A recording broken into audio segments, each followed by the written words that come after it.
Hello, good afternoon, good evening, and good morning, wherever you are listening, watching, and connecting from. Can you all hear me? We can hear you. Yes, you can hear me. Absolutely. We're grateful. Thank you very much indeed once again for another exciting time. And for those of you facing difficulties and challenges, just like I did a while ago, I'm praying that we connect soon and so we could have a wonderful time. Once again, and welcome to the day 2 of the Africa Investment Expo, a global stage for opportunities. Just as it started off yesterday, we had a beautiful time with Dr. Tanya Simons, who led us into issues.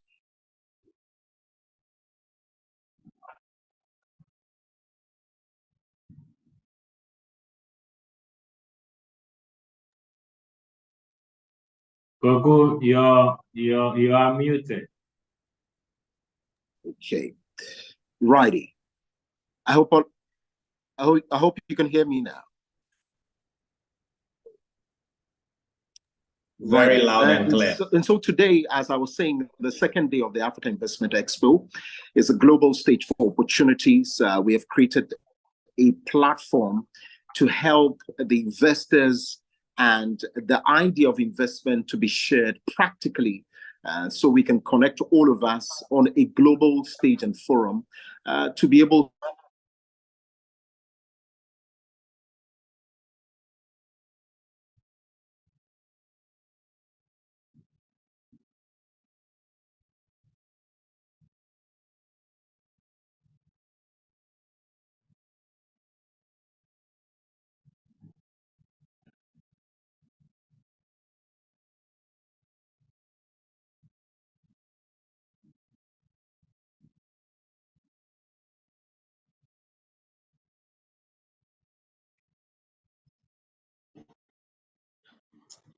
Very well. I think our MC is having some network challenges, and we just have to bear with him. He will soon be joining us, but as he started with us, this is the second day of the Africa Investment Expo. Yesterday was great, and we got to hear from Dr. Simon Tania, who shared with us on investment opportunities available internationally that African businesses can plug into, the procedures that can lead you to securing fund to inject into your business. As to speed, this Africa Investment Expo is an annual event dedicated to promoting international business opportunities and facilitate trade between Africa, the US, the UK, Asia, and the Middle East. And today we shall be having investors from these various countries to be joining us in this session. We are expecting our speakers to join us very soon, and we will zoom into the main session. So at this point, we will ask you to bear with us while we wait for our MC to join us to continue from where we are. Thank you very much, and God bless you.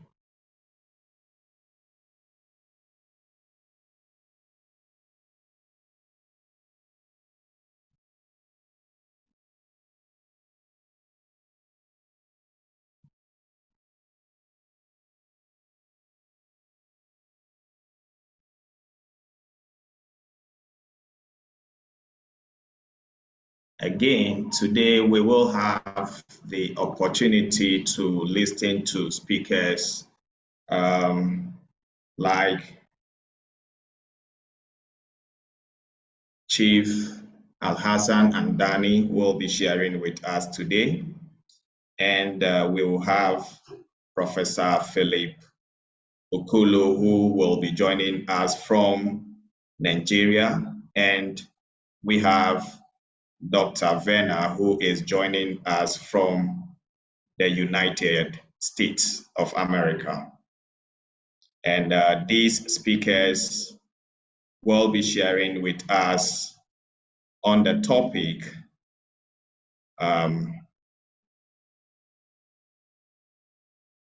Chief Andani will be speaking on the topic managing investment risk in Ghana and Africa, whilst we will have Professor Philip Okulu sharing with us on investment opportunities on oil and gas, solar energy, and mining. And we will have Dr.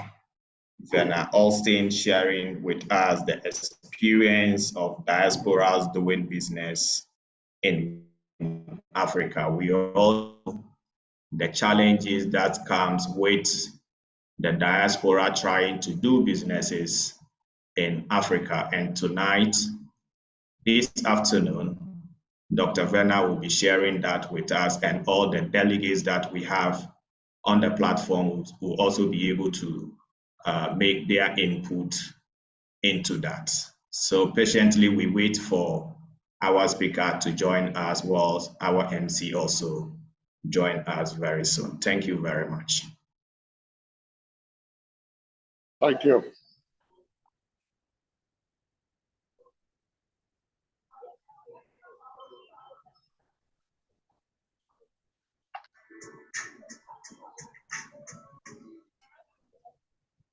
Yes, Chairman.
Welcome once again. We still our first speaker to join us, but whilst we waiting for our first speaker to join us in this session, we have with us here Mr. Koju Mata. Mr. Koju Mata is the Executive Director of LVS Africa, and we will call him to share his thought on what happened yesterday event, what is his experience in that. And also we have with us here Malik. Malik also work with LVS Africa. They all work together with Chief Andani, and we will want to have a word with them whilst we wait for Chief Andani to join us in this session. Mr. Kojumata, if you can hear me, please kindly unmute yourself and go ahead. I can hear you loud and clear, and I believe you can also hear me. Good afternoon, yes, we good can. morning, good evening, wherever you are in the world. Welcome to day 2 of our Africa Investment Expo. Yesterday, we had the pleasure of Dr. Tanya and some other people sharing very deep insights with us. And since I'll have the opportunity to give closing remarks, I'll just briefly say that Dr. Tanya's presentation yesterday was fantastic, and she took us through what investors will be looking for, especially the economic indicators in any country, the political stability, the legal things that everybody will want to know. Will I be able to take my money back? What is the state of infrastructure network, the financial sector, and especially the big elephant in the room, tax, and whether I'll be able to repatriate my capital. She dwelt on that, and all the dynamics and technological advancements in the country in which you want to invest. And she also gave us some funding sources, especially standby letters of credit, angel investors, what they look for, and the social impact, venture capitalists, and crowdfunding, and if you have to go for grants and the requirements that you need to fulfill. And if you have to get a bank loan, which goes well for mainly established businesses, because startups, a lot of banks shy away from that. Dr. Tanya took us through the risk management issues, and every investor wants returns. So we've had those things handled by Dr. Tanya. Tonight, or this afternoon or this morning, wherever you are, we have other speakers lined up. Chief Andani will be joining us, but whilst we wait for him, if he's able to come, we will ask Malik to share some of the investment opportunities we have. And first, he will take us through what we do at LVS Africa and why we are partnering with DDLF as their business advisory wing, so that every investor who is coming through will be assured that we in LVS Africa will be seeking the interest of investors and the investees. We are looking for win-win situations. So whatever it is, you know that we are seeking everybody's interest, so that the investors will be comfortable making investments in Africa in general, in Ghana in particular. So, David, those are the comments I can make for now. If it is your pleasure, I will ask Malik to share a few things about LVS Africa and the project pipelines that we have. We keep having projects coming to us and looking for funding. And I believe this Expo wants to deal with that and trying to match investors with the projects that we have in Africa for that. Thank you very much. And welcome. Thank you very much, Chair, Mr. Mata. Thank you for bringing us to speed with that recap. Mr. Mata was the former managing director of ARB FS Bank. ARB FS Bank is the bank that regulates the commercial banks in Ghana, and he was the chief executive officer of that bank, and he's currently working with LVS Africa. Sitting for Chief Andani to join us, information reaching out to me is that he is pulling out from another event to join us in this session. Chief Andani was the former Chief Executive Officer of Stanbic Bank Ghana. And Stanbic Bank Ghana is the South African bank which is established here in Ghana, and that started with Chief Andani, and he was able to drive it from the start to where it is today, and well recognized in Ghana and in Africa. We still waiting for Chief Andani to join us in this session. But whilst we waiting for Chief Andani to join us, we will call on Malik to take us through the opportunities and projects that are available in Africa, since their organization is the official organization appointed by the David Douglas Leadership Forum and its partners to handle any investment opportunities that will be coming through this platform. And for that reason, I will at this point call on him to bring us to speed on those projects that are available for investment. Malik, if you can hear me, please kindly unmute yourself and go ahead. Thank you very much. Hi, good afternoon, good morning, good evening, everyone. Thank you very much, David Douglas. We are delighted, of course, hearing from you, and also the kind of partnership that we are building together to make sure that we get the right investment into Africa. Just as we were introduced, so LVS Africa is an integrated enterprise development and a business advisory firm. Our basic model is built around bringing together a team of accomplished business executives who have really run diversified fields in the global business. They've done it all in various areas of enterprise development, leading various enterprises, multinational enterprises, as well as local enterprises. So as David Douglas introduced, Mr. Kojo Mata, for instance, a past chief executive of the ARB Apex Bank.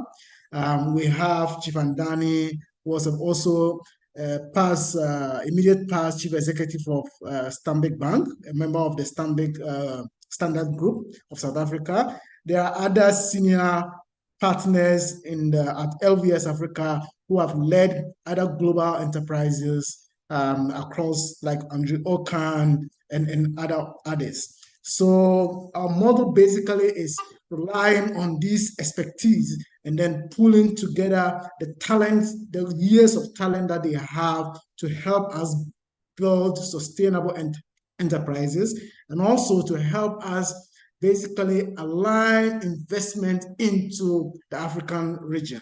And that's really what LVS Africa seeks to do. And so if we look at our umbrella in terms of financial advisory, we are strong in terms of debt and equity capital raising. We do a lot in terms of syndication or risk sharing.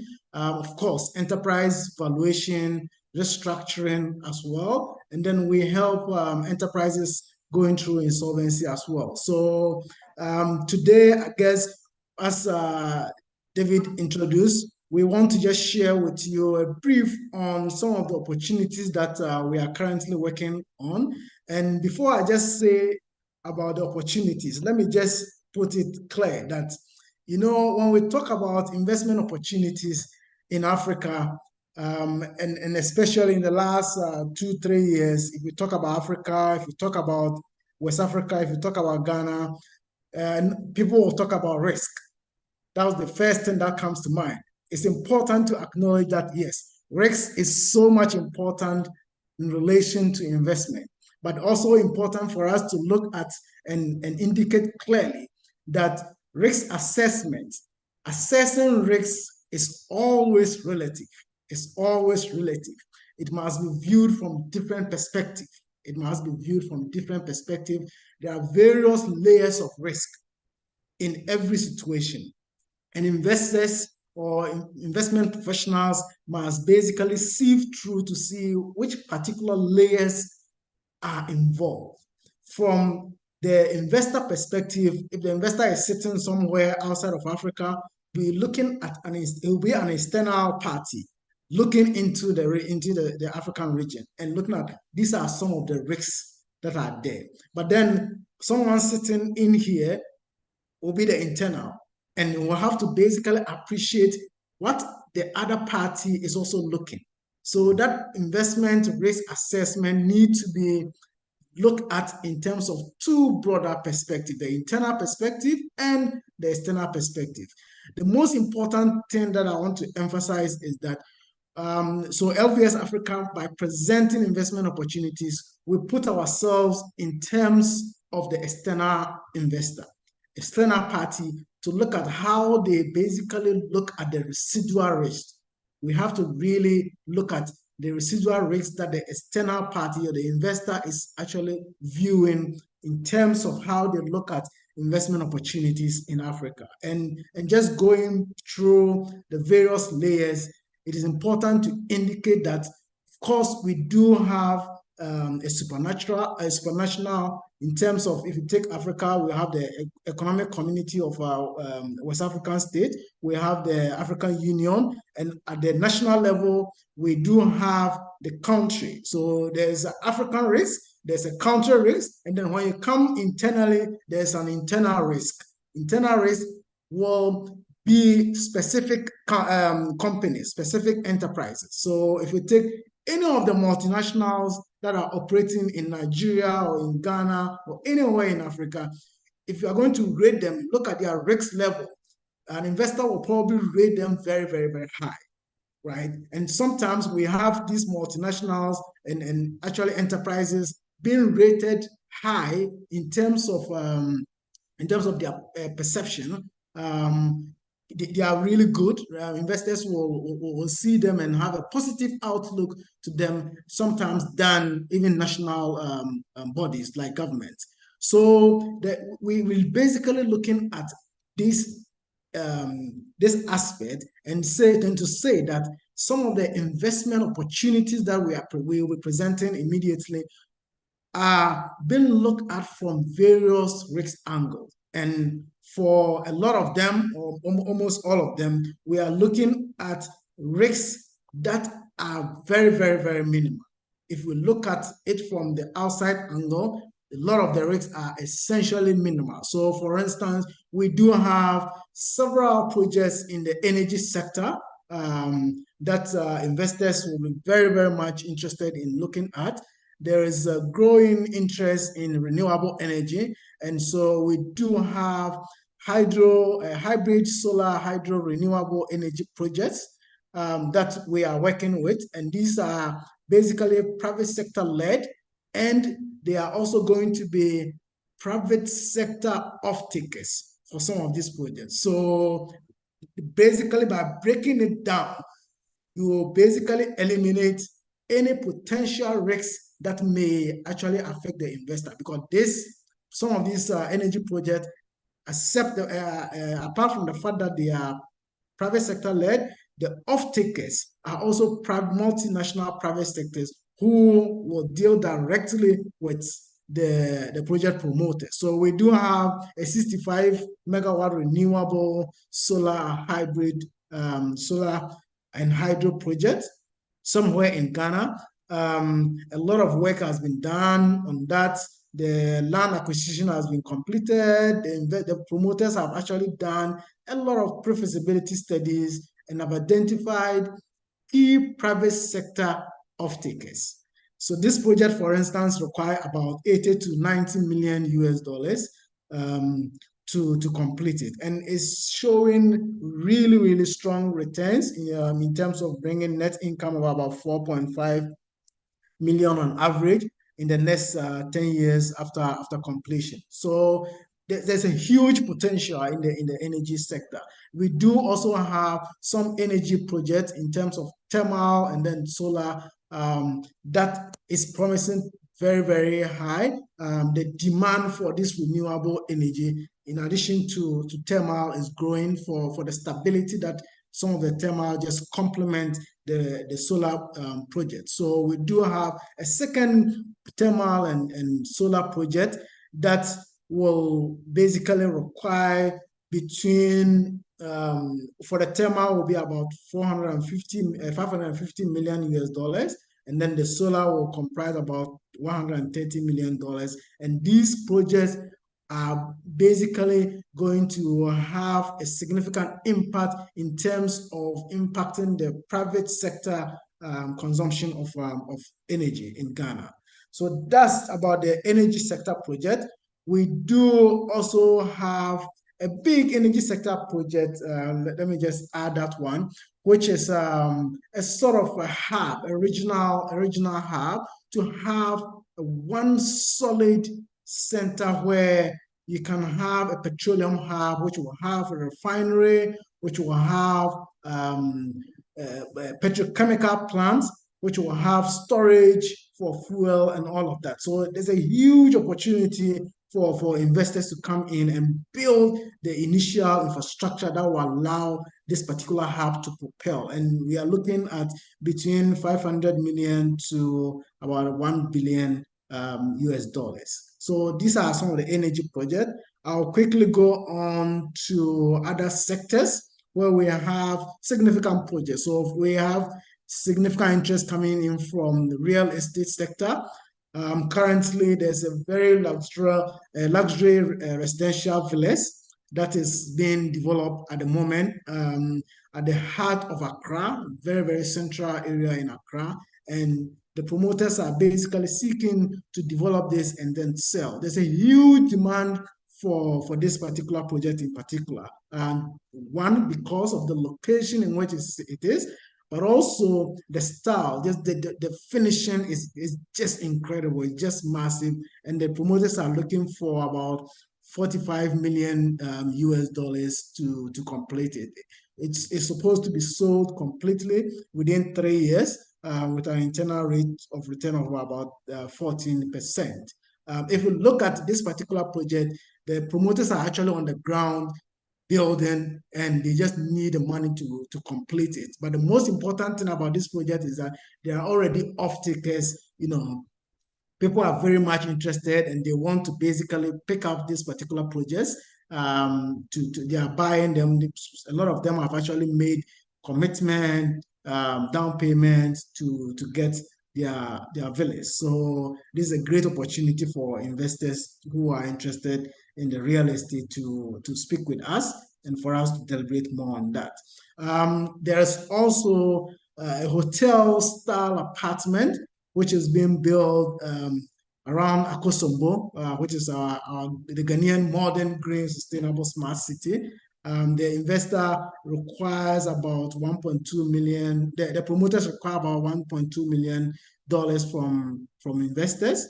This is a very, very interesting project. It's interesting because it's building it as a hotel-style apartment, a boutique style, where we know that part of the country, a lot of tourists go there, a lot of enterprises, businesses go there to have their sessions, retreats, and all of that. So it's a great area for any investor interested in real estate to actually just get onto it. And the amount required is not that significant. It's about $1 million and 1.2 million US dollars with huge potential for return. We are looking at almost $1 million net income on an average basis. So this is a great opportunity for any investor who is interested in real estate to actually join hands with us and then look at it. We do have, as I indicated, various sectors. There's a huge health sector opportunity as well. one of the top private hospitals in the country, located in Accra at the moment, is looking to expand them.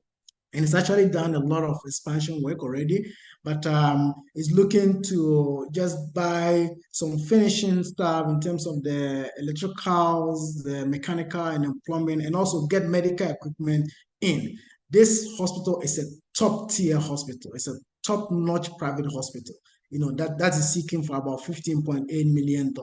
It is very, very profitable. It's a going concern. It's very profitable at the moment. It's showing very good positive numbers year on year. And so any investor interested in healthcare, in the sector, this is the best opportunity for that particular investor. I'll just go on quickly and then talk about opportunities also in the manufacturing sector. There are two or so opportunities that I want to just highlight in terms of the manufacturing sector. There's a top beverage producer in the country who is actually producing both non-alcoholic and alcoholic beverages. Is seeking to expand its operations and need some working capital injection of about $10 million US, and is really profitable with strong cash flows. You just need to basically catch up with demand, catch up with growing demand by increasing its working capital. So that's a great opportunity for investors who are interested, particularly interested in the beverage and sector, to speak with us and for us to basically give them more details on this investment opportunity. The other manufacturing sector that I want to just highlight briefly is that there's a huge opportunity for an apparel manufacturing. So this opportunity is also an expansion opportunity for investors because it's been operating for like 20 plus years now, and it's very, very profitable. It's actually having operations in 2 of the major cities in Ghana. And the opportunity basically is to utilize the AGOA initiative. The AGOA initiative basically allows for certain countries in sub-Saharan Africa to offer duty-free access to the US market. So the promoters have tied in with US wholesale and retail giants who have indicated their willingness to offtake the product, the apparel that will be produced under this AGOA window. And the promoter is just seeking for about $3.2 million US to finish up a building that has already been put together, and also just buy some equipment, sewing equipment and other machinery that will be required to do the expansion. So that's also a very great opportunity, particularly for investors who are interested in manufacturing the apparel sector. I'll quickly run through a number of opportunities in the hospitality sector as well. So we have a great 3-star hotel that's located at the heart of Accra. This is a great hotel that is the owners are basically seeking to sell, and it's a great hotel. The 3-star, really well equipped hotel, and the investors are basically being required to come have a look at it, and then the promoter or the owner is happy to negotiate the price and agree on very, very good favorable terms with potential investors. The other project under hospitalities that we have that I want to talk about is an institute. It's a hospitality institute. So this project is very interesting because the promoter has been in the hospitality industry for several decades, and with wealth of experience, the basic, if you speak with any hotel across Africa or in Ghana, the basic challenge they do have is how do they get top-notch professional to man these hotels. And this is really the problem that this hospitality institute is seeking to solve. So the idea is to establish a world-class tourism and hospitality institute to offer the state-of-the-art training to top hotels across 5-star, 4-star, 3-star, all the hotels, and make sure that they actually have the best of staff professionals who will serve their cherished customers. And this project is very interesting because the promoter has actually gone ahead to build a 5,000 meal capacity a day kitchen, ultra-modern kitchen. Ultra-modern kitchen. It's just incredible if you look at the size of the kitchen and if you look at the equipment that they have in the kitchen. So they are kind of doing training in the kitchen at the moment, and is looking to basically have this training institution attached to the kitchen to make sure that we offer a whole comprehensive end-to-end hospitality training to professionals who are desirous of working in the hospitality industry. I will just also look at brief opportunities that we do have in the services sector.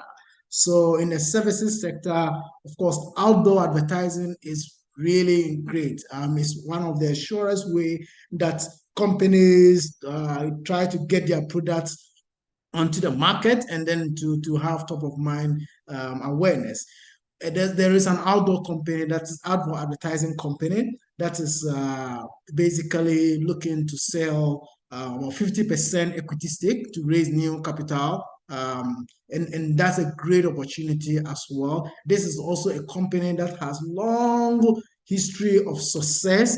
That is very, very profitable as we speak now. From the books, they've been profitable since the numbers I've seen in the last 3 years. They've shown some really great positive growth and been very, very profitable. So investors who will be willing to come in to acquire the 50% will automatically be making profit dividend from day one. So this is a great opportunity for any investor who is willing to go into the services sector, particularly outdoor advertising. The share and for sale, the equity 50% for sale is about 3.5 million US dollars, and they are happy to speak with any potential investor who is interested in acquiring this great profitable business at the moment. The other services sector I want to talk about is, of course, if you look at any city, with a huge population like Accra or Kumasi or Lagos or Nairobi, parking is a big problem. Parking is a huge problem, especially in the city center where the huge markets are, where traffic is very, very big. So the other services solution basically is to get a bespoke urban parking, setup. So this whole idea, the promoters are seeking to build ultra-modern, state-of-the-art parking units. It will be a multi-story automated parking solution with at least 500 parking units per each location. And they are really targeting the very, very busy part of the major cities. And they have actually, the promoters have actually gone to secure some of these great locations. Of course, parking is all about location. So they've gone ahead to get really good locations where the need for this kind of parking solution is really high. So they are building parking solution on that. They have the technical promoters, people who provide the technical solution, and the promoters have also put in a significant amount of money. They now require up to 12.5 million to just get this operational, to basically procure the machinery and equipment, to do the setup, and then to get this going. It's a great opportunity. It's a great opportunity that we are looking at, and then we think that any investor who is interested in this sector as well has a huge opportunity.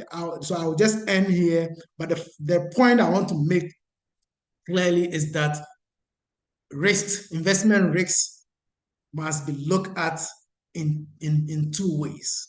The residual risks must be looked at in two ways. So if you look at some of the projects that we've kind of presented, of course, there could be a broader risk, in terms of the national level, country level. But if you look at the specific projects, they are basically designed and packaged in such a way that they will be essentially profitable for the investor, and the investor will make significant gains from it. If you look at some of the companies that are already operating, all of them are profitable. All of them are profitable. So behind the bigger bars of risk, there are profitable businesses, there are profitable opportunities. And here at LVS Africa, that's our objective, to work with potential investors to identify some of these profitable investment opportunities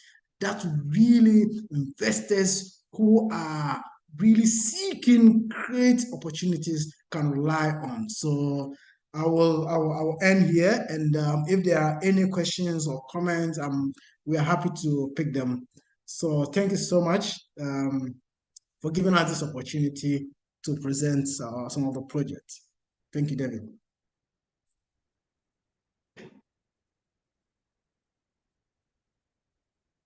As I did introduce, LVS Africa is the official organization appointed by the David Douglas Leadership Forum to handle transactions in terms of for projects in Africa. We are based here in Ghana. Organization is being managed by Chief Alhassan Andani, who was the former of and also Mr. Kojo Cornelius Mata, who was also the director of ARB EPES Bank. So Mr. Malik took us through projects that we handling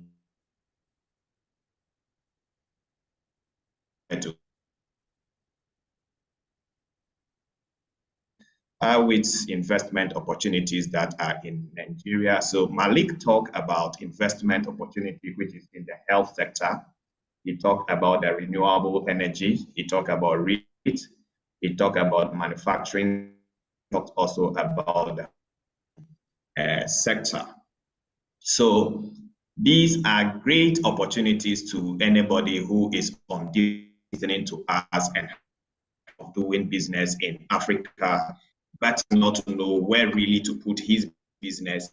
Have an issue of trust, people that you can trust. This platform is thoughtfully put together to handle transactions internationally, because Africa has been in the forefront for some time now doing the wrong things, though we try so hard to do the right thing, which everybody knows that we have the good people in Africa who are good things.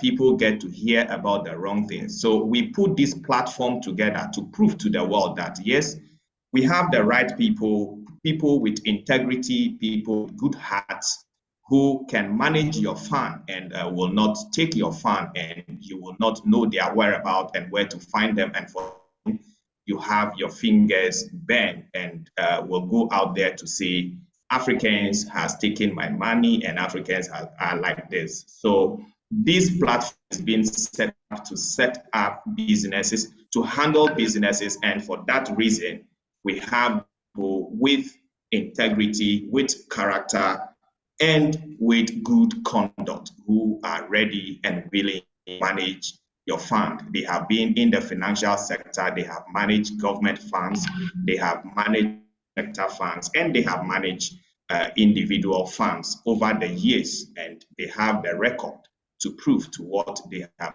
done, to prove, to show you that yes, they are capable, they have what it is to be able to manage your fund for you. We have with us here the executive chairman of the David Douglas Leadership Forum, Nana Bediako Broja Sapon. Nana Bediako Broja Sapon is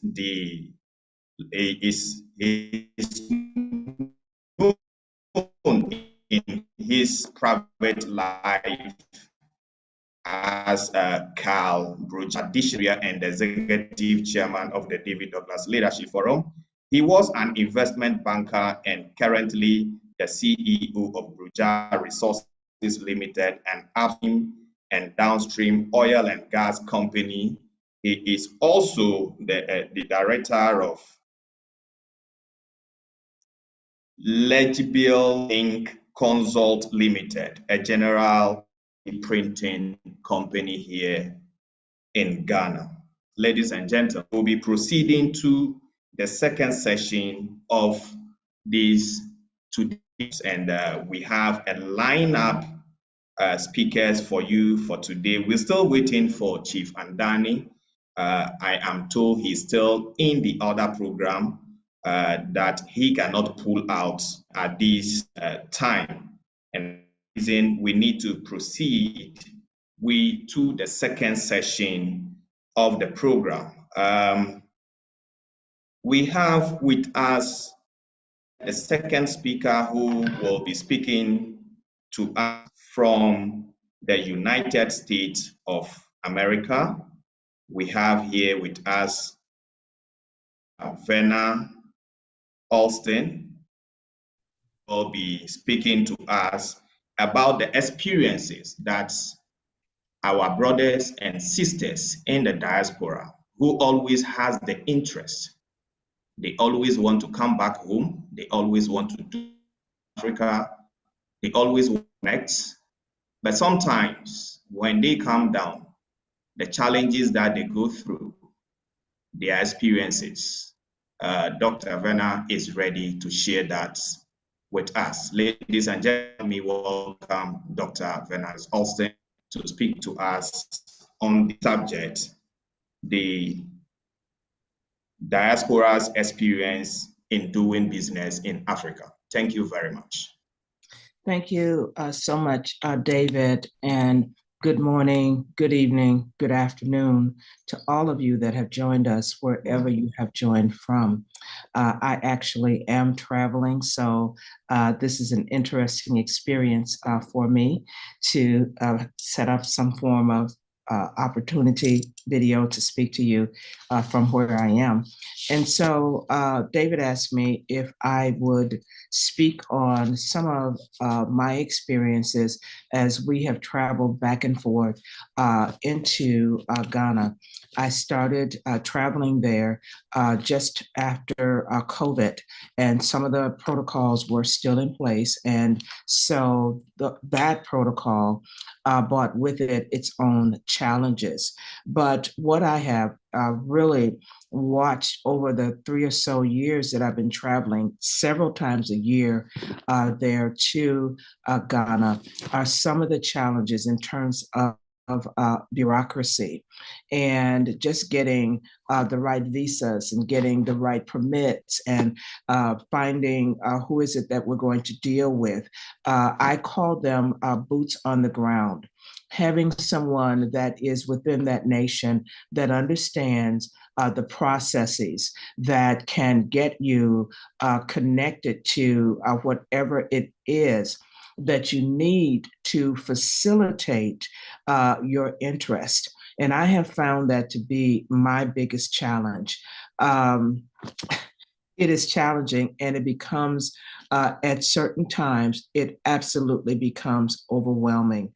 The way that I am as an individual, I tend to be very thoughtful, very focused, and very intentional. So I'm watching when I'm entering a nation, I start to ask questions like, why am I here?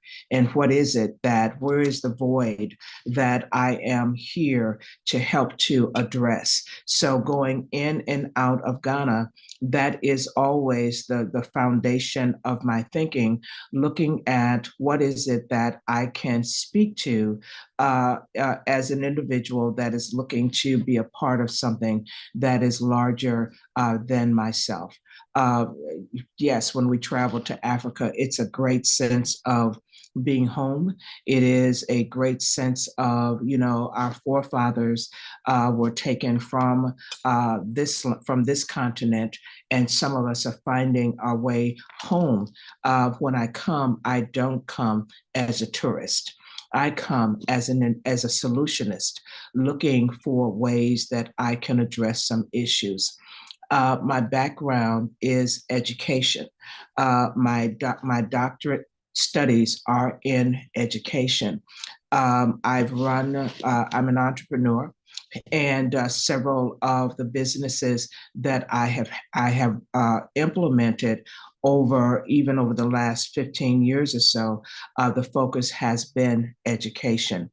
I am a life coach. This is part of what I do. And so I use that platform to empower a generation, to empower individuals to find their way to the ultimate purpose and reason for which they were created. So when I'm looking for investment opportunities, I'm always looking for something that is connected to human development. How can we do that? And also understanding that with that, whether it's a school, whether it is a preschool, whether it is a vocational training center, whatever it is, there has to be a way that we are raising funds. There are monies that are allocated to the continuance of that entity, so that then now we're speaking about legacy. It has the capacity to continue. We can't just build something, find some land, build something without understanding how will it continue. So I'm always looking for continuity. Where will this entity be 10 years from now, 15 years from now?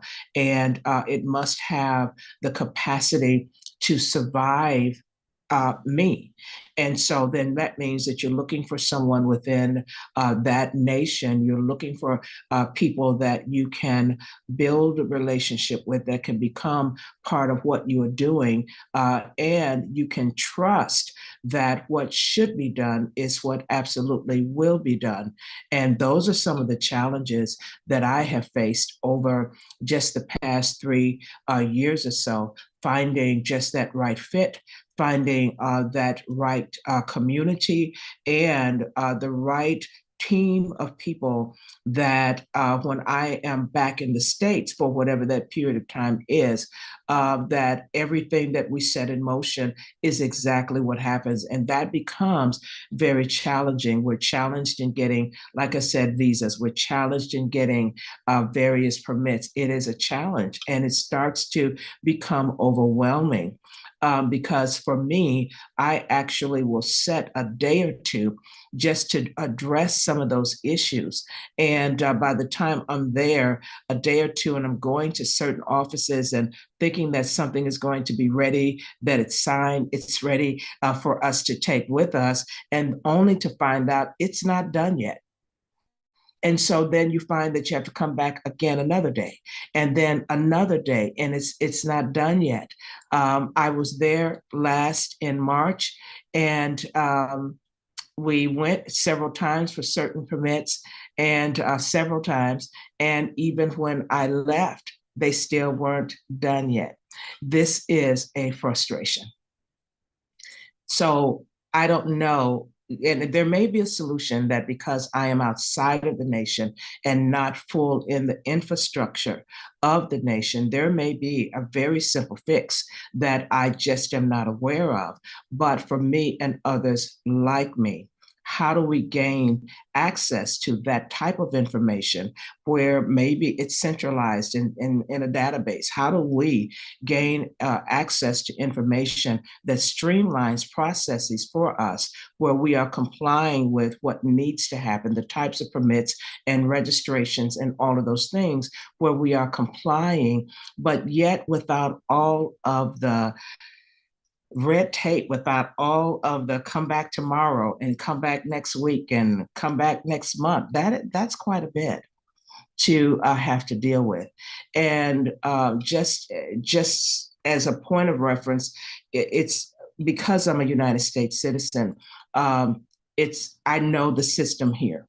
So some of what I'm dealing with there in Ghana, I think it's just because I don't fully know the system and how to navigate through that system. And so I will carry some of that responsibility to say it's just my own unfamiliarity. It's that.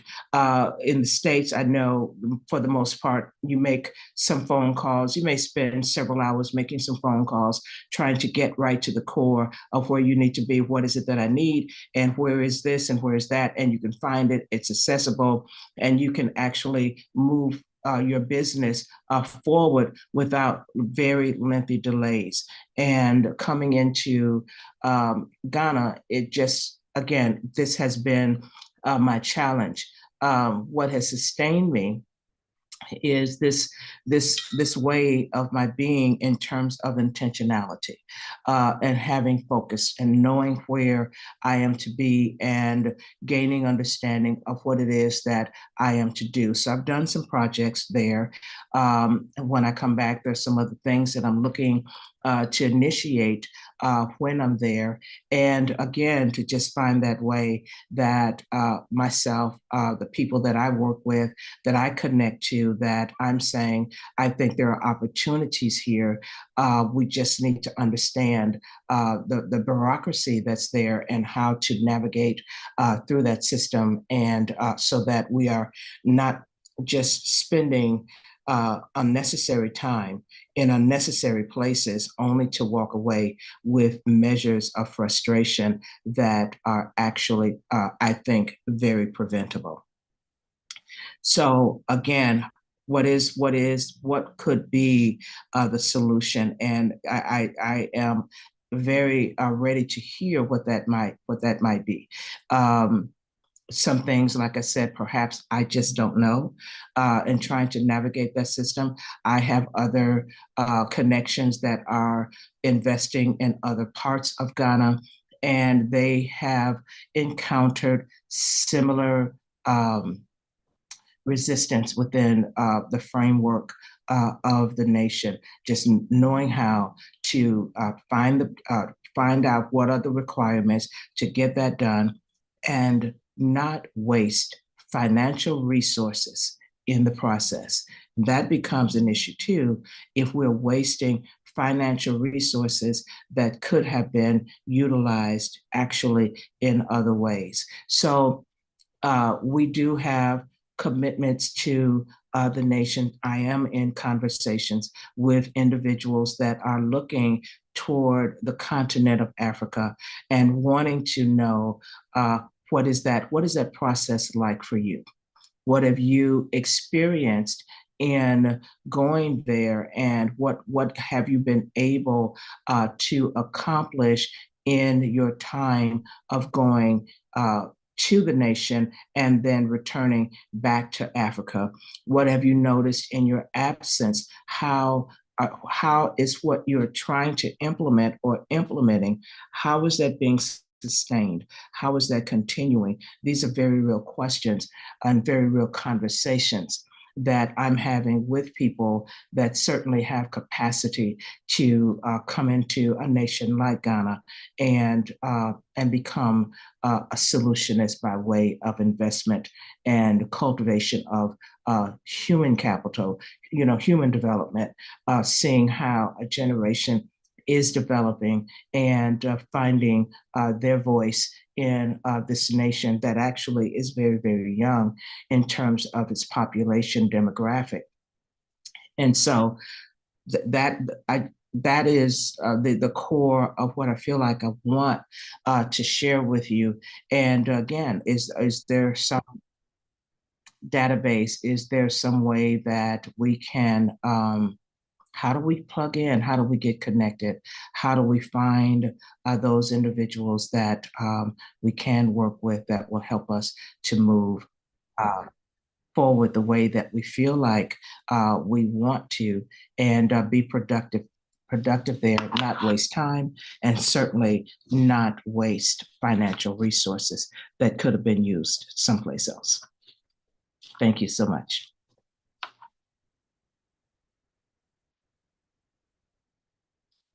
Much listening to Dr. Verna registering her frustration in the areas where she tries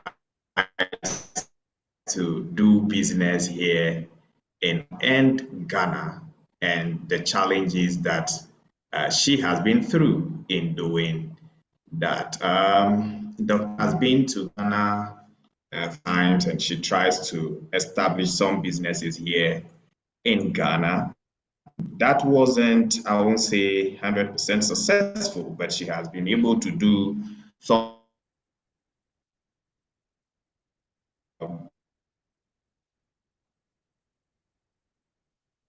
as a philanthropic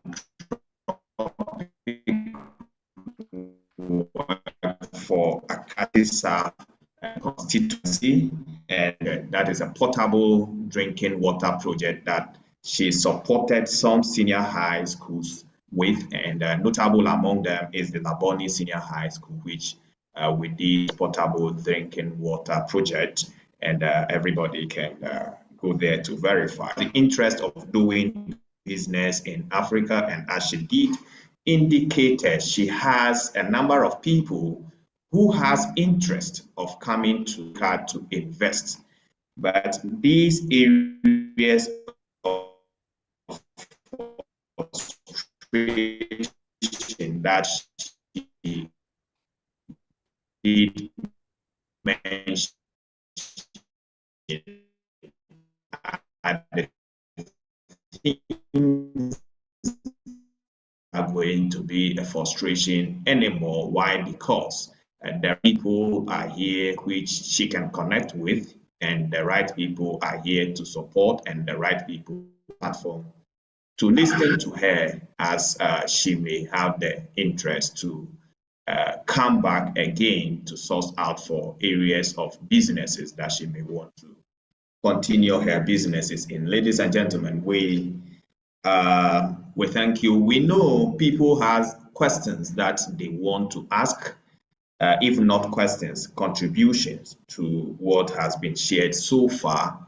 Then to Malik, sharing on projects that Africa, LVS Africa has, and we've also listened to sharing on her experience to visit Africa.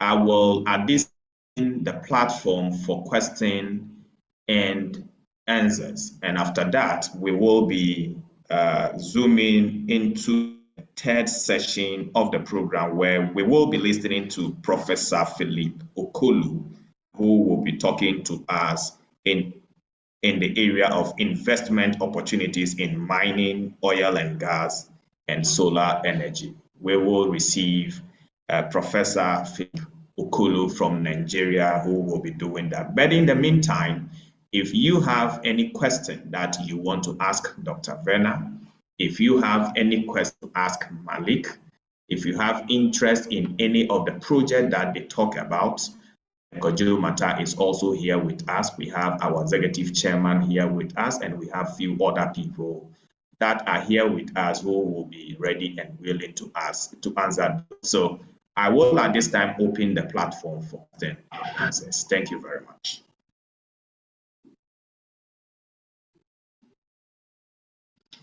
I will at this hour also introduce my co-host to this program, Lumo, and also Sophie from United Kingdom. Sophie, if you are here, can we hear from you? Hi, everyone. Hi, David. Are you All okay? right. We are good. Something to say? Happy to see you all again in such a short time. Thank you. Thank you. Thank you very much. Mr. Lumo, I think I'll be handing over the wheel to you at this very point to take over. Right. Yeah, it is the question and section hour, and then you can take it from here. Thank you very much.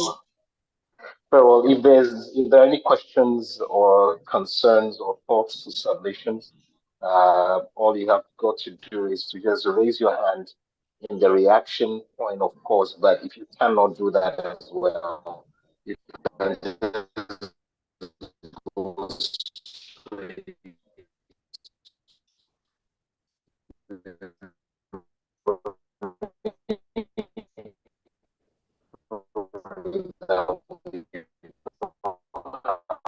flashes. Any thoughts on what So we still having challenge, Mr. Kweku Lumo. Kweku, if you can hear me, it is difficult for us to hear you. It up. Is there any questions as well? Oh, is it? Can you hear me now? Yes, is it okay now? It is okay now. You can go ahead. Okay, absolutely. So I was just saying that if there are any questions or thoughts or submissions from anyone, we'll be very glad to pick it. There's room for 30 seconds, and then we will proceed to the next session. And so if you have any question at all, now is the time. All you have to do is to either raise your hand through the usage of reactions, or if you cannot use that, you go straight to the points, and then we pick your questions.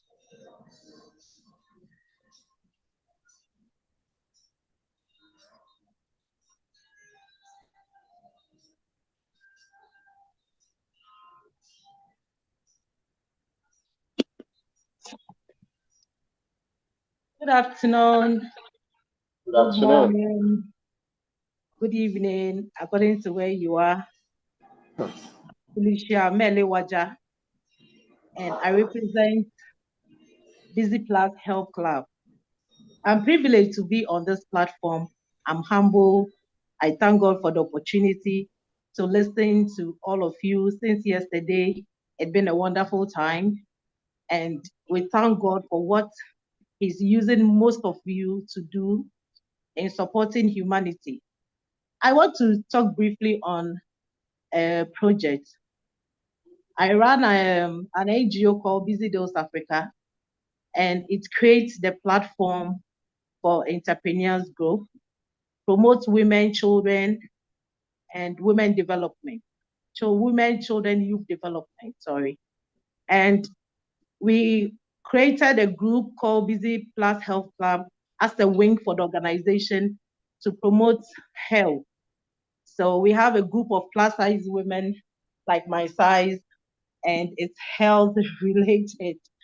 Yes, and by the grace of God, we've been running this organization for 10 years now. And we've been able to reach out to other regions in Ghana.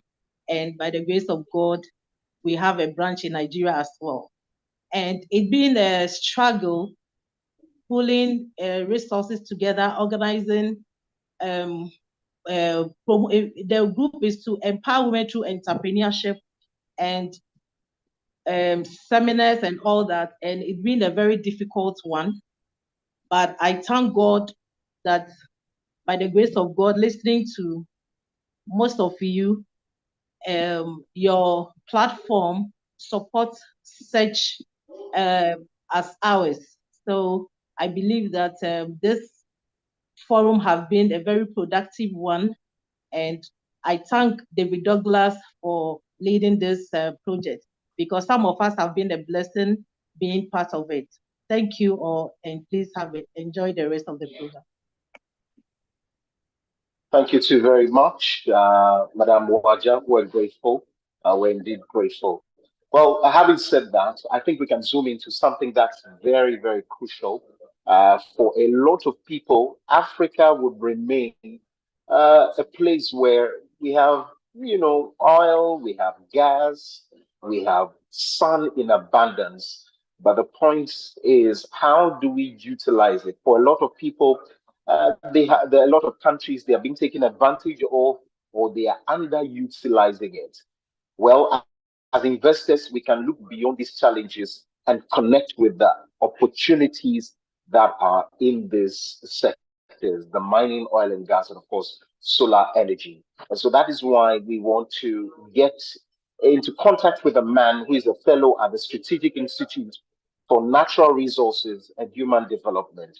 He was one-time special assistant to the governor of Bayelsa State, special assistant on public-private partnership. And he's here today to talk about the new frontier in Africa, how we can scout investment opportunities in mining, oil and gas, and of course, solar energy. Ladies and gentlemen, I present to you Professor Phillips Okolo, who joins us now. If he's ready, please take it away.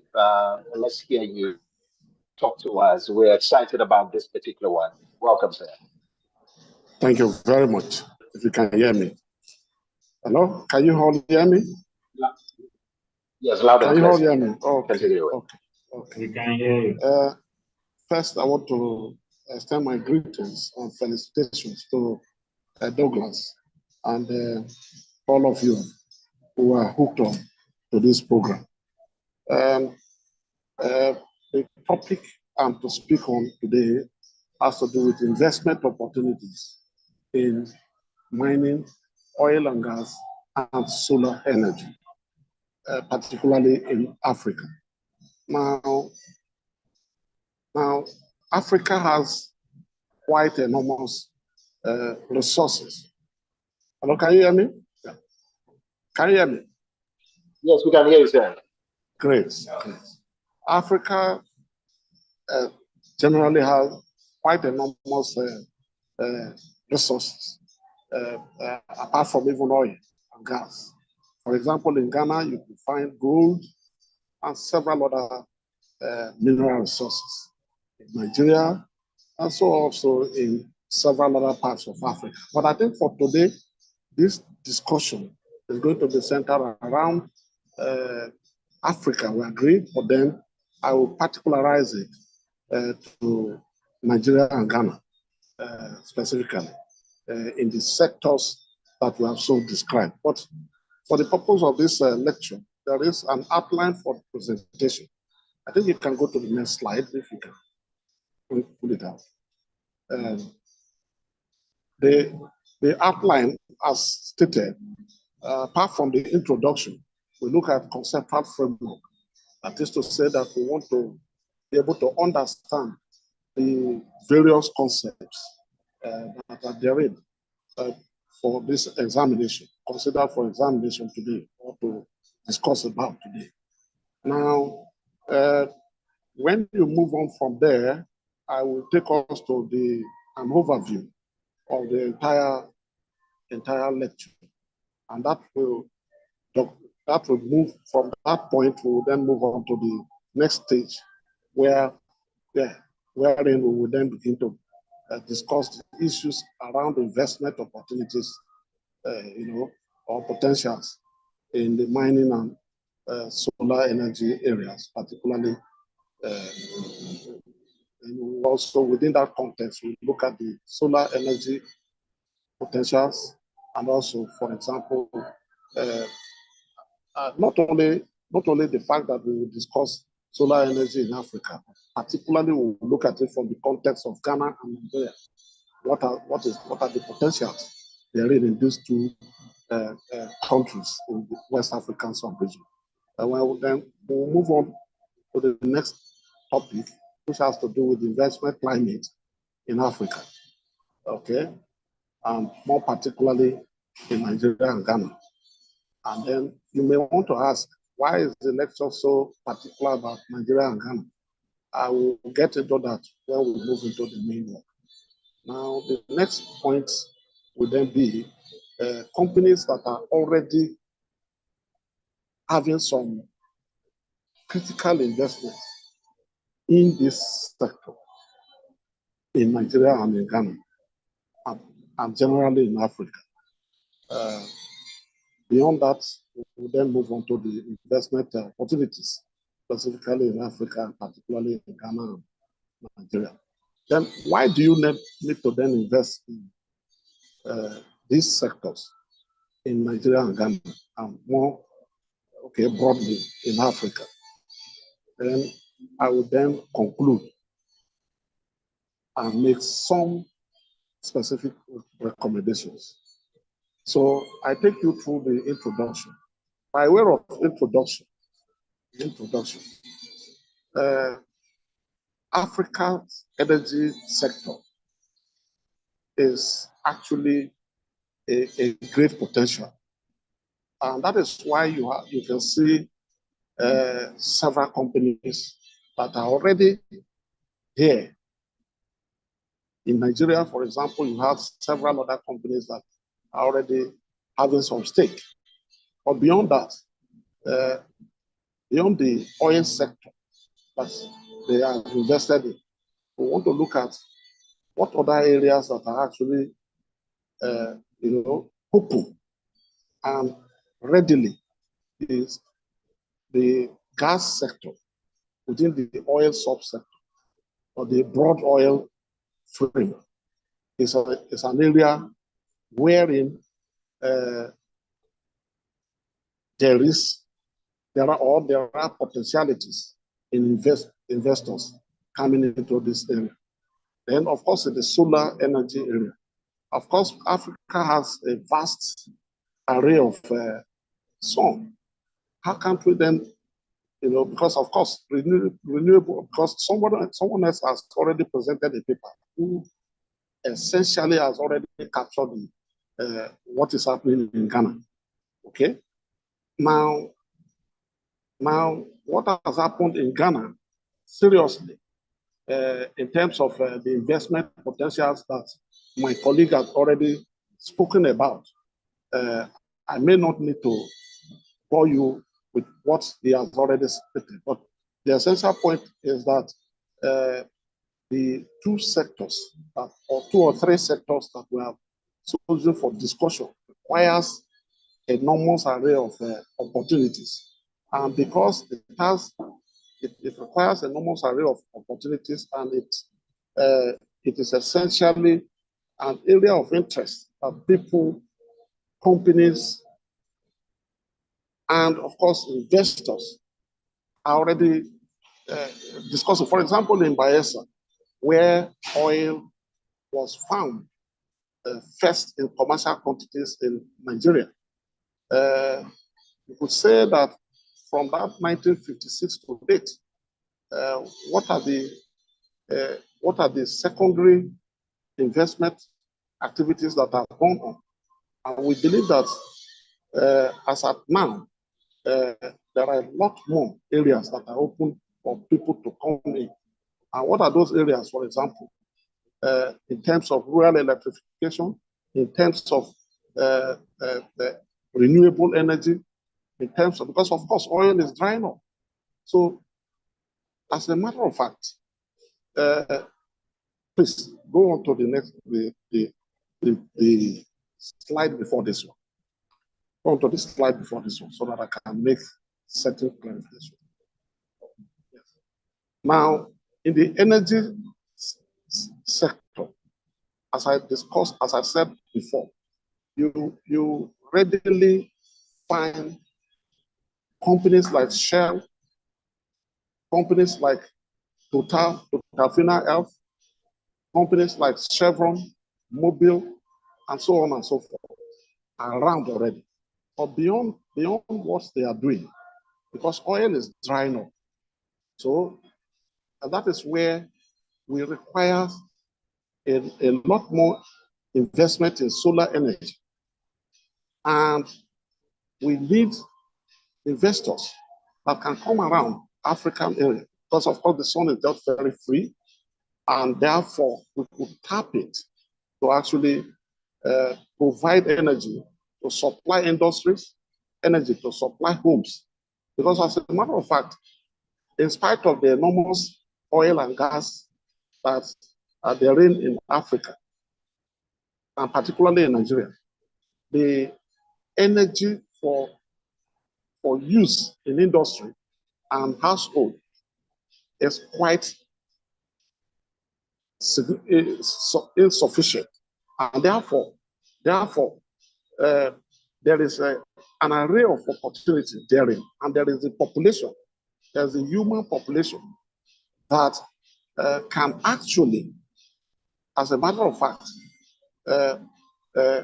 be utilized or utilize this energy, wherein investors invest in this area, both in Ghana and Nigeria, because of the size of Nigeria market.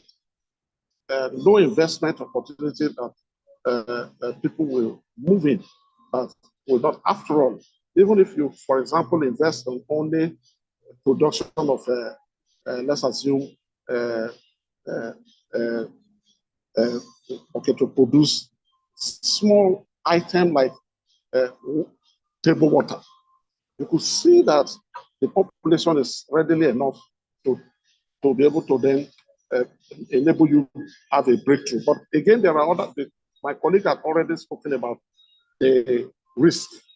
And so I may not need to go into that. But again, the governments of Nigeria and also Ghana and elsewhere in Africa are also working steadily to, in a way, because there is succession plan in governance in these two countries that have isolated for discussion. As you could see, Nigeria has been able to transit from one government to another. There's that stability, in spite of the fact that we have some few problems here and there, but there is stability of governance. The most critical element for investors to understand that there is stability is the fact that transition after transition, there is no major crisis, and therefore there is stability. And with a stable government and a favorable environment, investors are guaranteed. Like my colleague who spoke from Ghana, who is already practically having some jobs, some investment opportunities that are, they are already working on, together with some other experts from other regions of the world. And so to say that there is assurance of stability, security, and so on and so forth for the mining industry, for the solar sector, for even real estate. Now, real estate in relation to oil and gas, because of course those who will work in the oil facilities also require homes to stay. They also require to have warehouses. They also require to have, factories. And so all of this, the real estate market is also, particularly because of urbanization and so on and so forth, the real estate subsector within the oil and gas sector, major broad sector, is also critical, a critical area wherein people can invest in. You can move on to the next slide, please. Move on to the next slide. Move on to the next slide. Now, an overview, a brief overview of the investment potentials in Africa, and more particularly in Nigeria and Ghana. Now, Africa has several investment potentials and a favorable environment, as I stated before, in spite of the risk. So, of course, every investment or any activity of human endeavor, there is elements of risk. But in spite of this risk that are bound, I can authoritatively, or put differently, I can readily say that there is some large degree of favorable environment that provides stability for investors to invest in. And one of such areas is the demographic trends that are therein, not only in the entire Africa, but particularly in Ghana and Nigeria.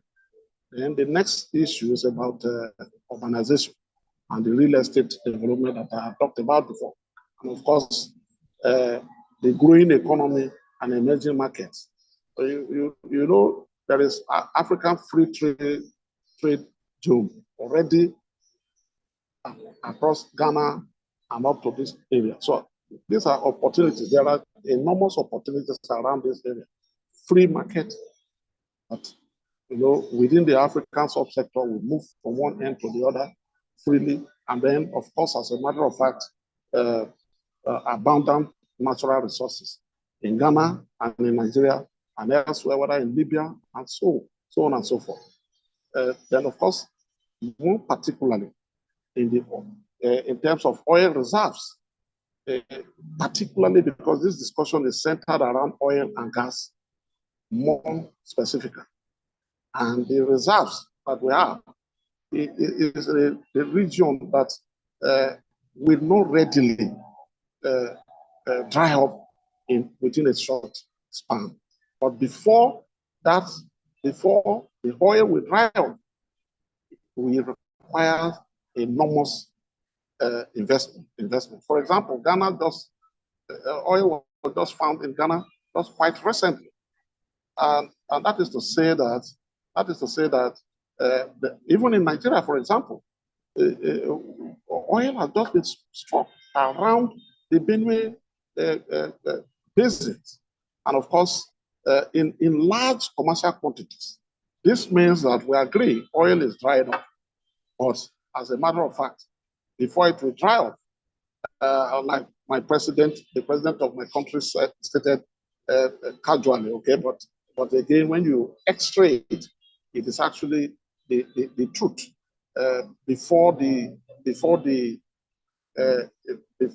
I mean, as a matter of fact, investors are still required to invest in this oil and gas, even though it is not a sweet, it is not the best because of pollutants. But as a matter of fact, they will still continue to, be the foreign exchange engine in this region and part of other parts of the world. Oil will still play a dominant and predominant place, and to that extent, investors are still very, very readily encouraged. But beyond that, the investment is also still needed, more particularly in renewable energy, including underground water, for powering, including wind turbines, including surface. I mean, there are several other opportunities. All of these are open, and then there is a favorable climate, like I said, in Nigeria and in Ghana, because of stability of government and because of regulatory frameworks that are also essentially favorable, particularly with the passage of the new petroleum law in Nigeria. And of course, Ghana has also had one of the most efficient and I would say most quality regulatory framework for its oil subsector. But again, perhaps that is readily, for me, because Ghana's oil finds were just recent, and therefore they were able to look at the regulatory frameworks of other regions and of other states from the point of view of international relations, to be able to then frame their own laws in a manner that obtains a quality, the nature of quality that I can say that passes for the best practices. Now, in terms of investment potentials, like I said before, you have abundant mineral resources. We have a growing demand and consumption. Because as a matter of fact, you know that the population of Ghana and the population, particularly the population of Nigeria, like I said before, is readily a potential for any investor to have a good turnover, and that investors will not regret. We agree security challenges, but they are there in every climate, including in the United States of America and every other climate. But there is stability. That's the most important thing. I think you can go to the next slide. In terms of infrastructure, yes, infrastructure in terms of like road and all other infrastructure are also important areas where people can do public-private partnership in building and tolling, for particularly areas that will lead to oil facilities. I've talked about this before in terms of solar energy resources. I talked about the demand for electrification. That is actually another key area that is important. Africa has had a lot of energy, we agree, but this energy is not readily available in the household, and that when companies come in to readily invest in this area, I can say without fear of any equivocation that there will be return on investment. The next thing I'm supposed to be looking at will be the investment climate in Ghana and Nigeria. I will say that there is a fair investment climate in these two countries that I have isolated for discussion. And you could readily, in terms of the Ghana's area, I will not dwell that much again because my colleague has done a very fantastic work. The first presenter has done a very fantastic work. I was able to point out the nature of investment that is already therein. But that is not to say that we do not need new investors, investment in Ghana.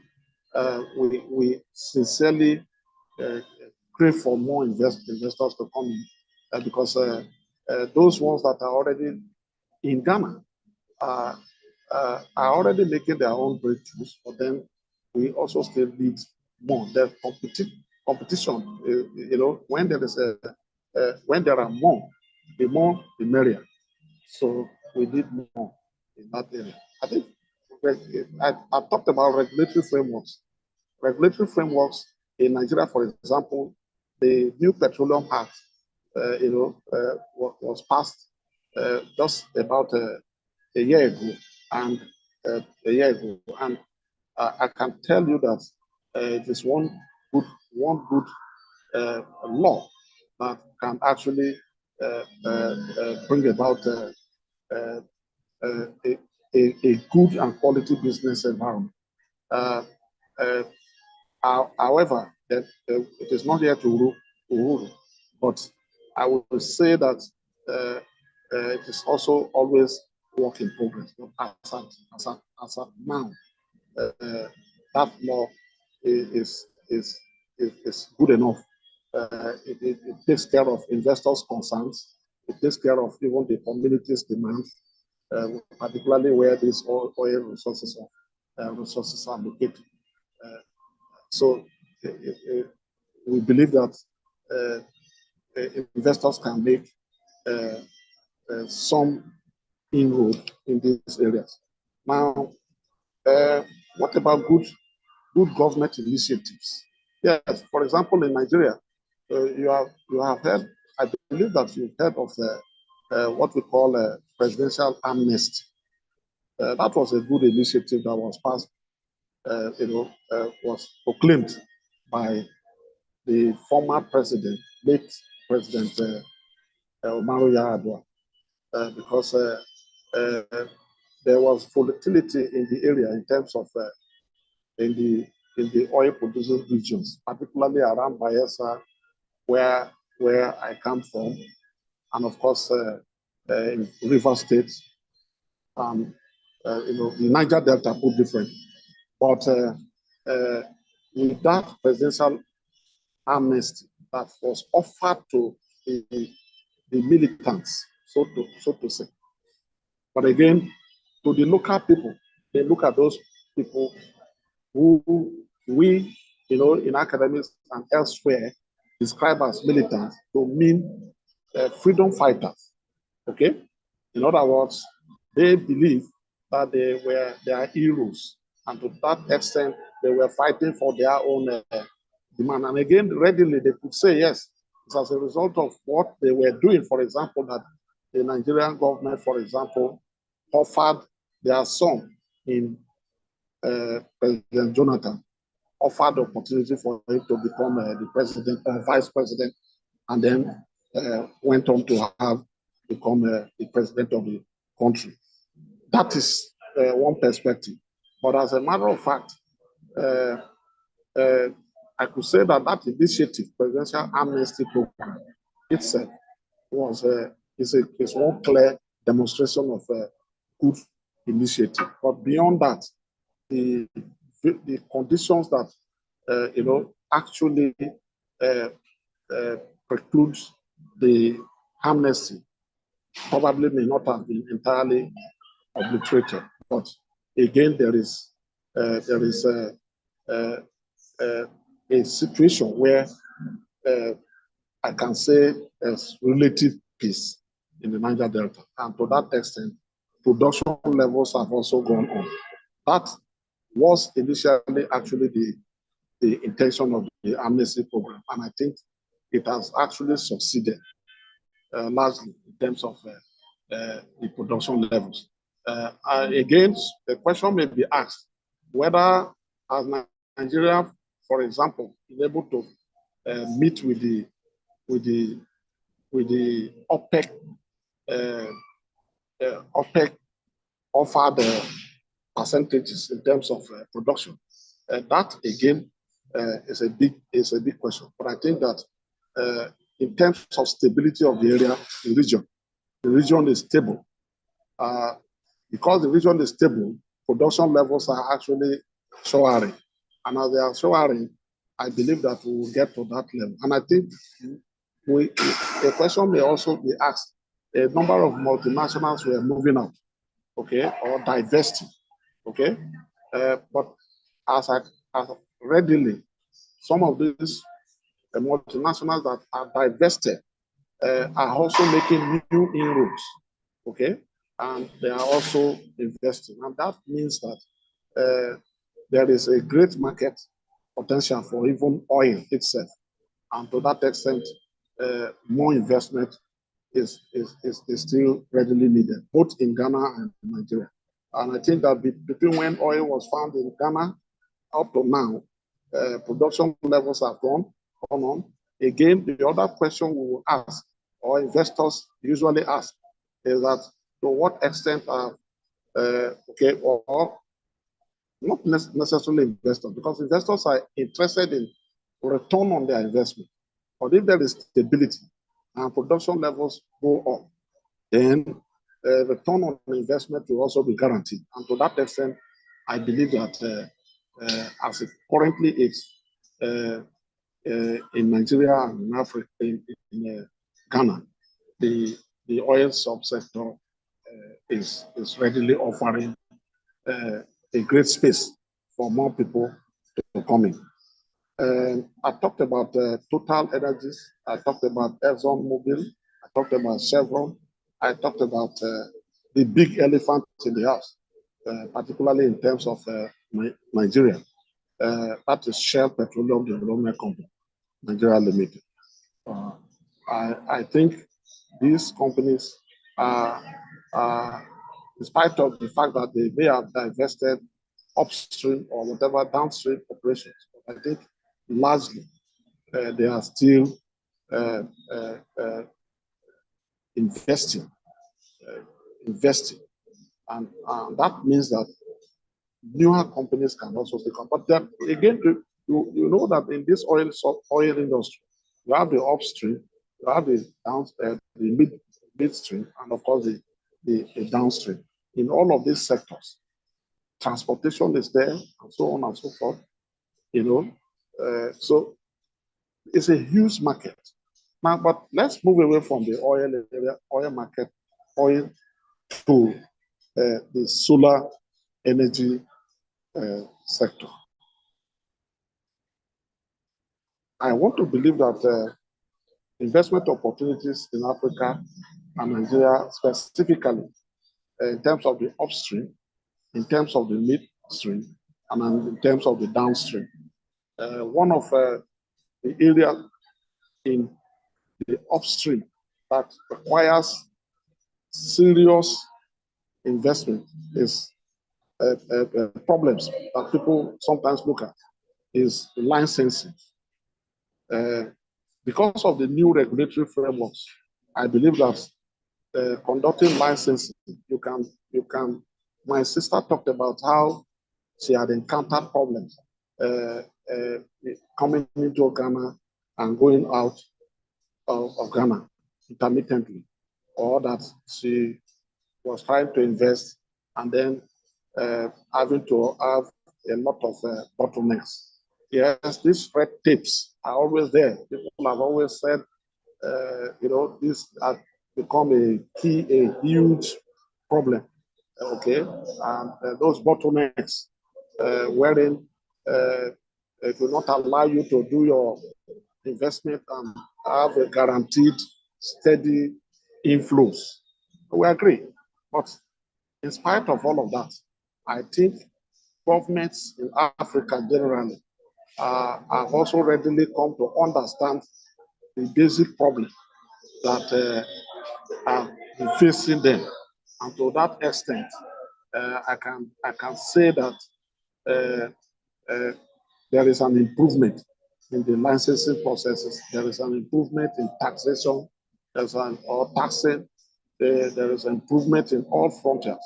So those areas are, there is a reduction of those problems. Now, what about marginal fields, particularly in the upstream? There are new marginal fields that are actually contracted to investors. And investors, and there are more marginal fields that are also readily there that investors can readily, identify and of course come in to partner with local. What I mean by local, with either Ghanaian investors or with Nigerian investors to readily tap. And then there are also mergers and acquisitions. Some smaller industries, smaller firms now can actually come together. For example, my colleague talked about how in Ghana, wherein they were doing some investment in one particular sector, and then they looked at how their capacity is, in terms of either expertise or even resources. Okay, so these measures can actually bring about a better opportunities, which are greater than when a single entity or let's say and a small entrepreneur would have just invested, because of course in the oil subsector it requires enormous funds, and these fundings are not readily available, or they may be available, but to access them you require a lot of teamwork. To that extent, acquisitions and measures are encouraged. Now, in the midstream, for example, you have what we can refer to as modular refineries.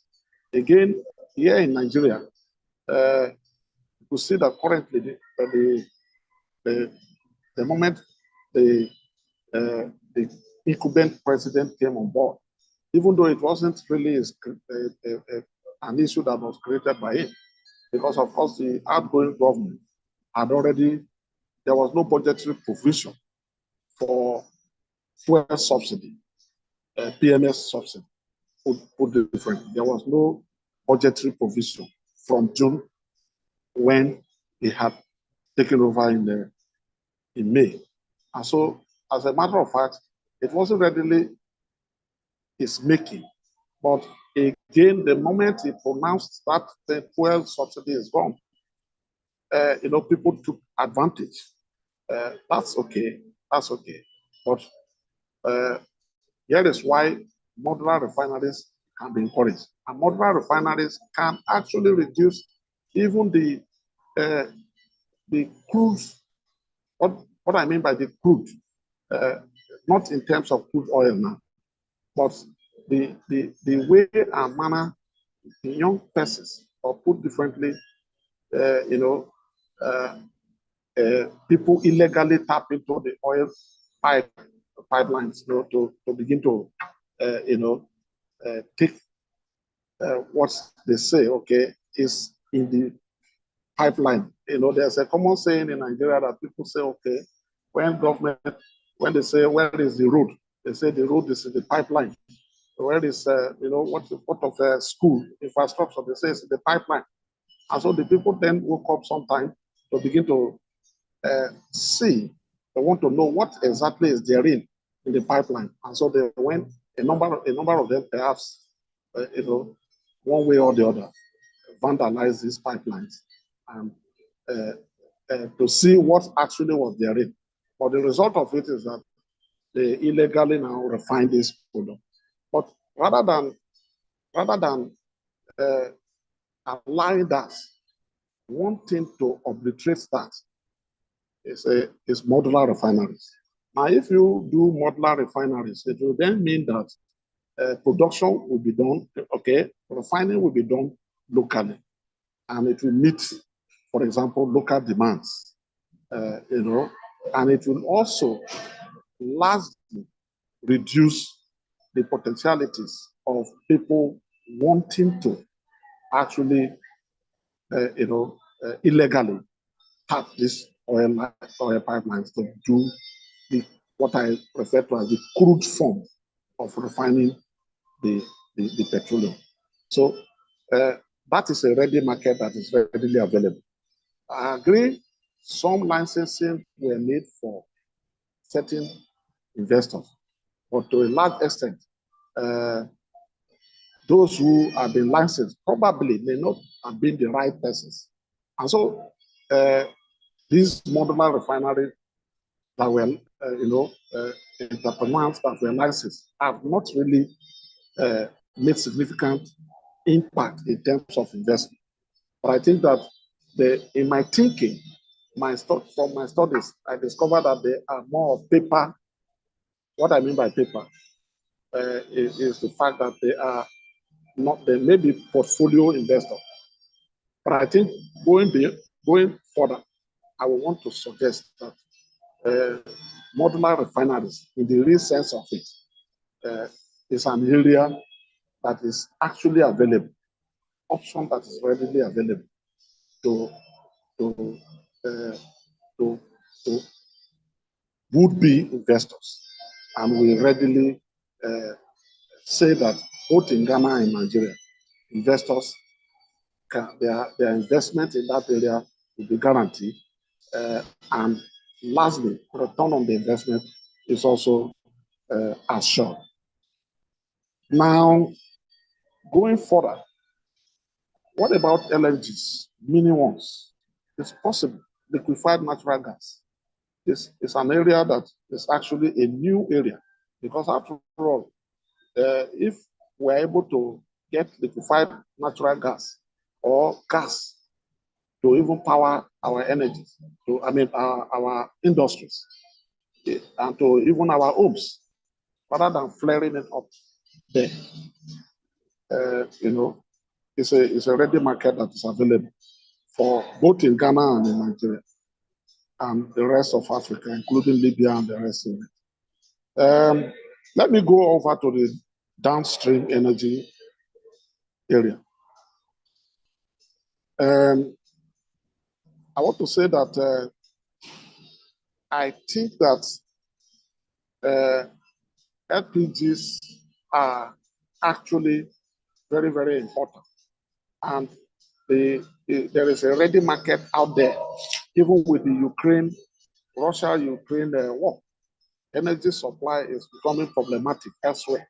And I think Nigeria specifically offers a ready market.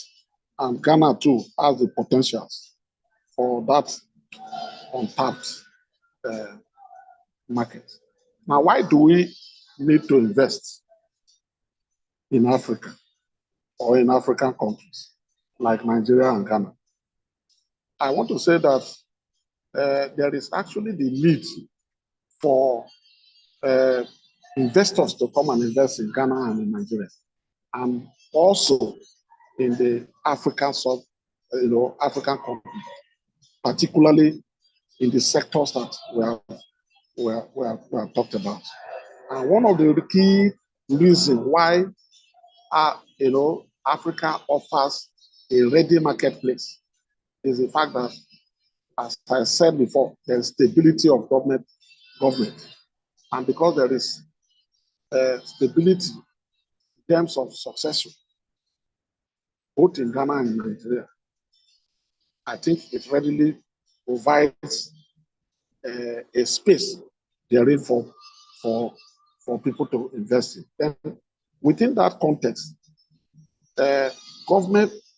qualitative government policies are also pointers. For example, I talked about the new regulatory framework, particularly in terms of the new petroleum law that was passed in Nigeria, making the business climate open enough,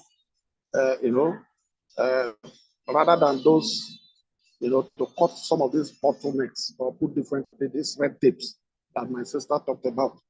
We agree that those things are there, but Nigeria and Ghana are individually in their respective area are already currently, working seriously to ensure that these red tapes are reduced.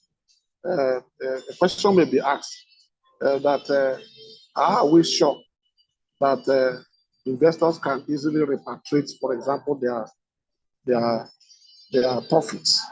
Yes, I believe sincerely also that in Ghana, for example, you do not have those bottlenecks. But in Nigeria, yes, we have had them before. And I believe that there is a new sheriff in town. And I believe that those issues are being handled. And I can see a bright future. To that extent, I think that investors will be able to repatriate their profits when they get to that bridge. Now, in terms of investment guarantees, that's exactly what I talked about. What are the incentives? There is tax holidays, for example, for some investors that want to come to invest in Africa, particularly in Ghana and Nigeria. Yes, yes, there are. They do exist. The investors can explore on those areas, those tax holidays, those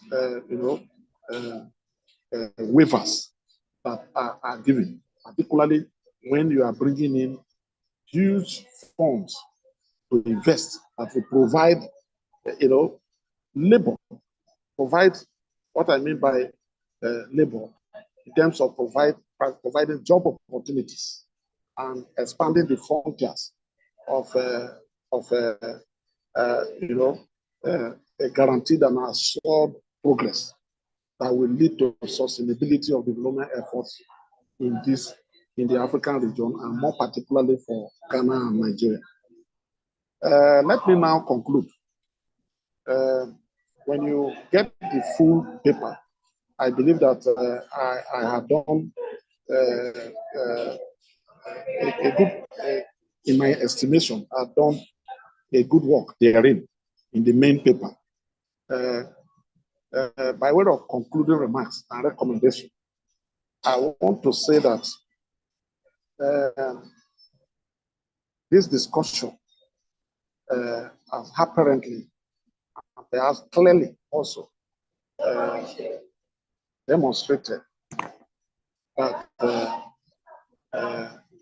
the energy sector, the energy, and perhaps put differently, the oil and gas and solar energy sectors in Africa actually offers an attractive investment opportunities. This is actually driven by the continent's abundant mineral wealth and vast solar resources. I've said this before.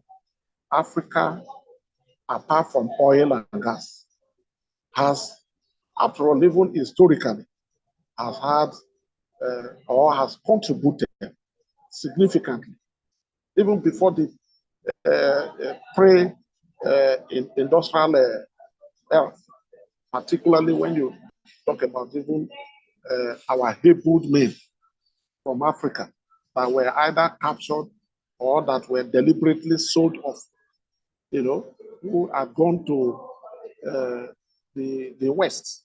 By the West, I mean Europe and elsewhere, to work in the farms before machines were invested.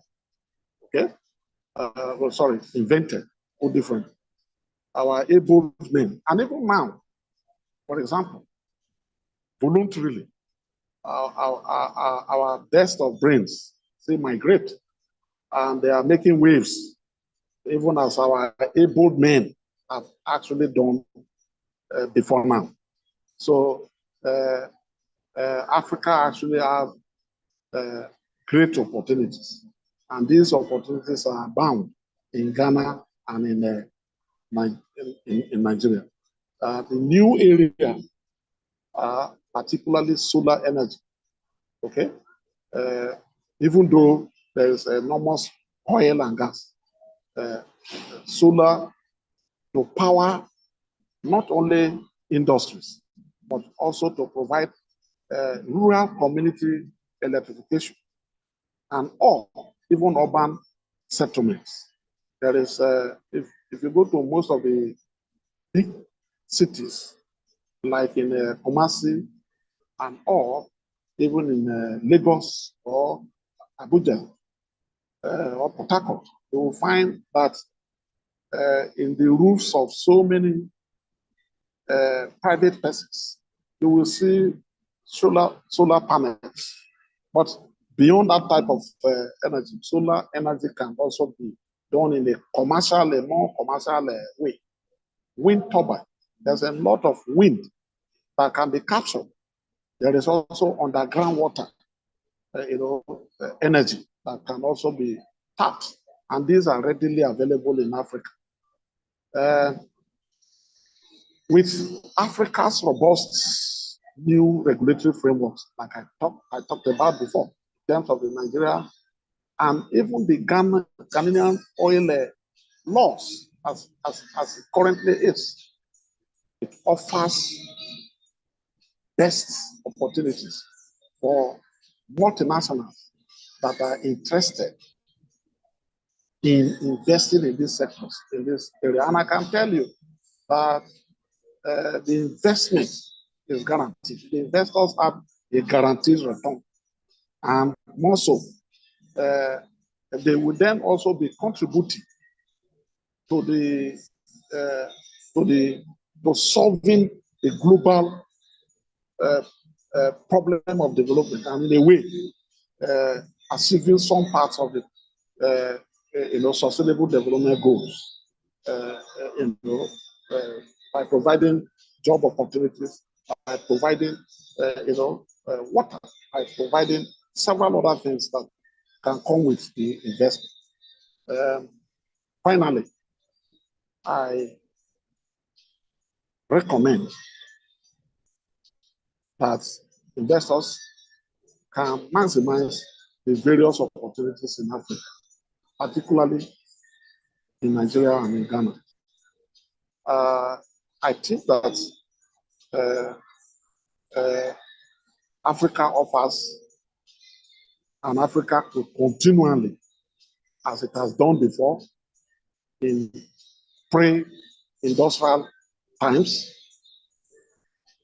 up until the Industrial Revolution, and up to even post-industrial revolution, Africa has continued to play its role, not only in terms of the natural resources, but even human capital. Africa has got it. How can you talk about people like Kofi Annan? How can you talk about even several other persons in Africa that have actually contributed in no small way in shaping the world? I believe sincerely that Africa has the potentialities to offer the world even the more. And to that extent, I encourage investors to come and invest in Africa, not only in the oil and gas sector, the solar energy sector, real estate, And as a matter of fact, not even in the not investing in this area, not in the primary level, but also because elsewhere, Shell, for example, has its own refineries. Total, for example, has their own refineries in the secondary sector. Okay, that investment is needed in Africa, and I believe that investors, there is a favorable climate for investors to come. I want to say that I thank you for giving me this opportunity to offer this uh, discussion, and I don't take it for granted at all, and I thank you for your kind attention. God bless you. God bless you I'm too. done. We're grateful. God bless you too. We're grateful. Thank you very much. And that's Professor Felix Okolo shared with us opportunities in oil and gas and solar energy. And his focus was largely on Nigeria and in Ghana. I want to say a very big thank you to you for your time.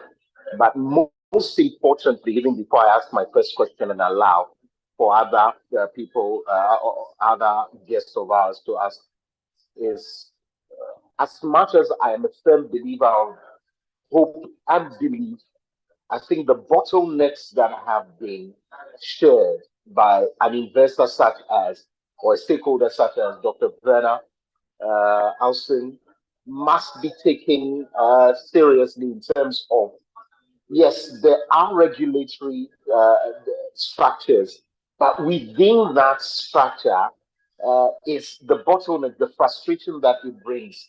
And so, as much as we hope and believe that these same regulations will fix our problems, we're also hopeful that it moves from lip service in some of the countries to actionable, regulatory frameworks indeed. But of course, we're excited that LVS Africa is available to serve as a liaison. LVS Africa, of course, David Douglas Forum is available to serve as a liaison between these investors so that they can allay their fears by doing some due diligence. But my question has to do with the level of penetration as far as solar energy is concerned, or other renewable energy sources. I asked within the context of, Nigeria and the numbers, but the challenges with the electrification projects and how the coverage has been. A lot of people still struggle with it. So, what are the specific investment opportunities available for somebody who is willing to come in within the context of Nigeria's struggle with electricity, with solar energy or other renewable energy sources?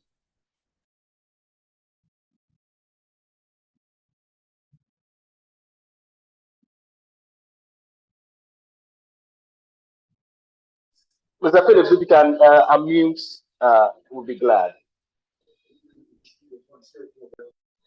Okay. He asked the question about the regulatory frameworks and what opportunities are there in, seriously, particularly in terms of the solar energy. And more fundamentally, he talked about the penetration level, meaning to what extent is this area, to what extent has this solar energy been tapped in this area. But I can tell you, without any fear of equivocation, that the regulatory framework for solar energy is actually open. And for now, if you have the capacity to provide energy, and not quite recently also, a new law has been passed by the National Assembly of Nigeria, wherein the energy subsector, which have hitherto been vested with the federal government, so to speak, or put differently, central government, who different, but has been,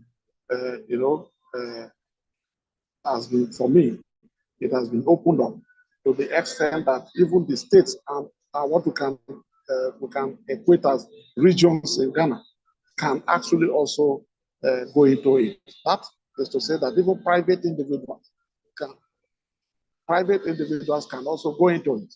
And sincerely speaking, I talked about the fact that if you go to Accra, and of course, Lagos or Abuja, or even in Port Harcourt, and at individual houses, you could see how you find solar panels. That means that people are doing this in their own individual or at their individual level. But I'm saying that what we are saying is that rather than doing it at that scale, small scale, there are frameworks that are available that you can actually have that for an entire community. Now, let me say this. My university, for example, the Niger Delta University, my university, for example, the Niger Delta University, the current vice chancellor is now thinking about how, and he has actually also challenged and even set up beyond challenging the electrical engineering department, or put differently, the engineering school or faculty, okay? But a multi-disciplinary perspective, drawing people from marine engineering from different sectors, including social sciences, to form a committee.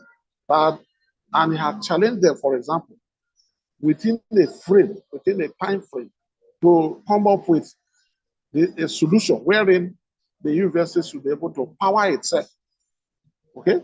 Well, wherever they want to find that power, if it is from the sun, which is solar, if it is underground water, if it is wind, you must capture that power. Those are the charges. What am I trying therefore saying?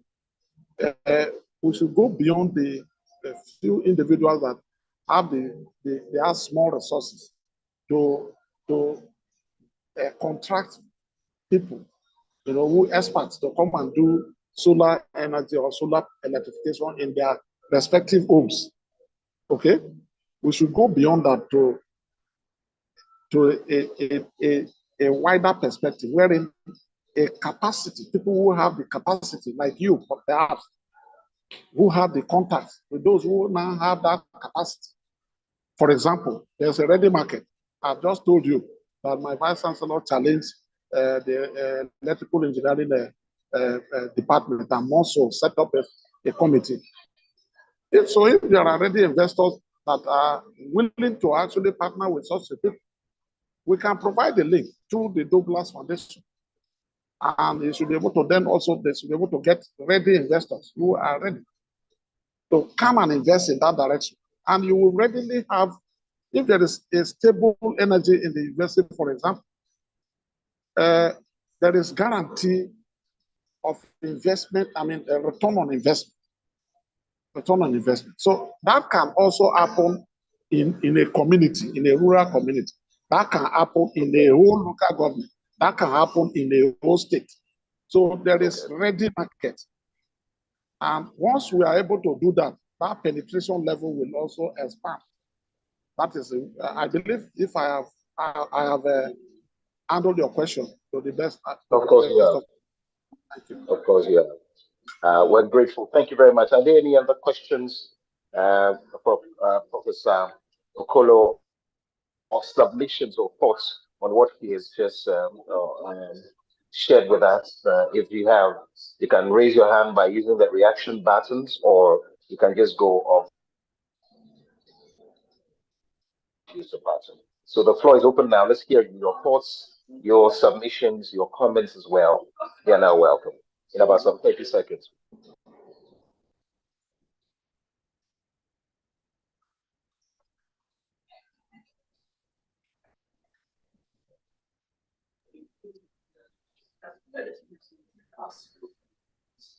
I'm not hearing. Yes, we are waiting. Yeah, we're waiting. We're just waiting for anyone to come up. Yeah.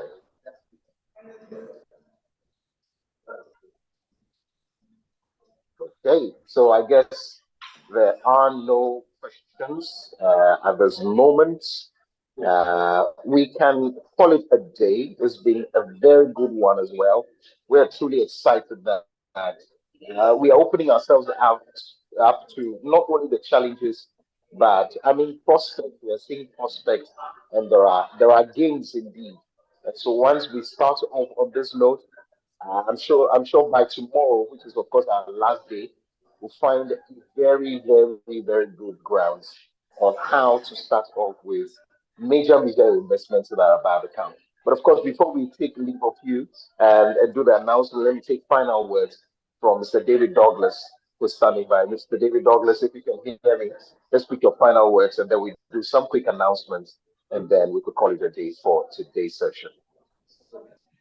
Thank you very much, Mr. Lumo. It's always exciting to get to listen to great men and women like people we have listened to today, taking us through these investment opportunities. And Africa is open up to the world for investment. And we trust and believe that people listening to us globally will get to know and understand what Africa need at this particular time, and the people that they can connect with the right investment to do the right businesses without having to complain about issues that they always go through when they try to come to Africa for businesses. We all have listened to Dr. Venna when she shared about the challenges that she has been through in trying to do business in Africa.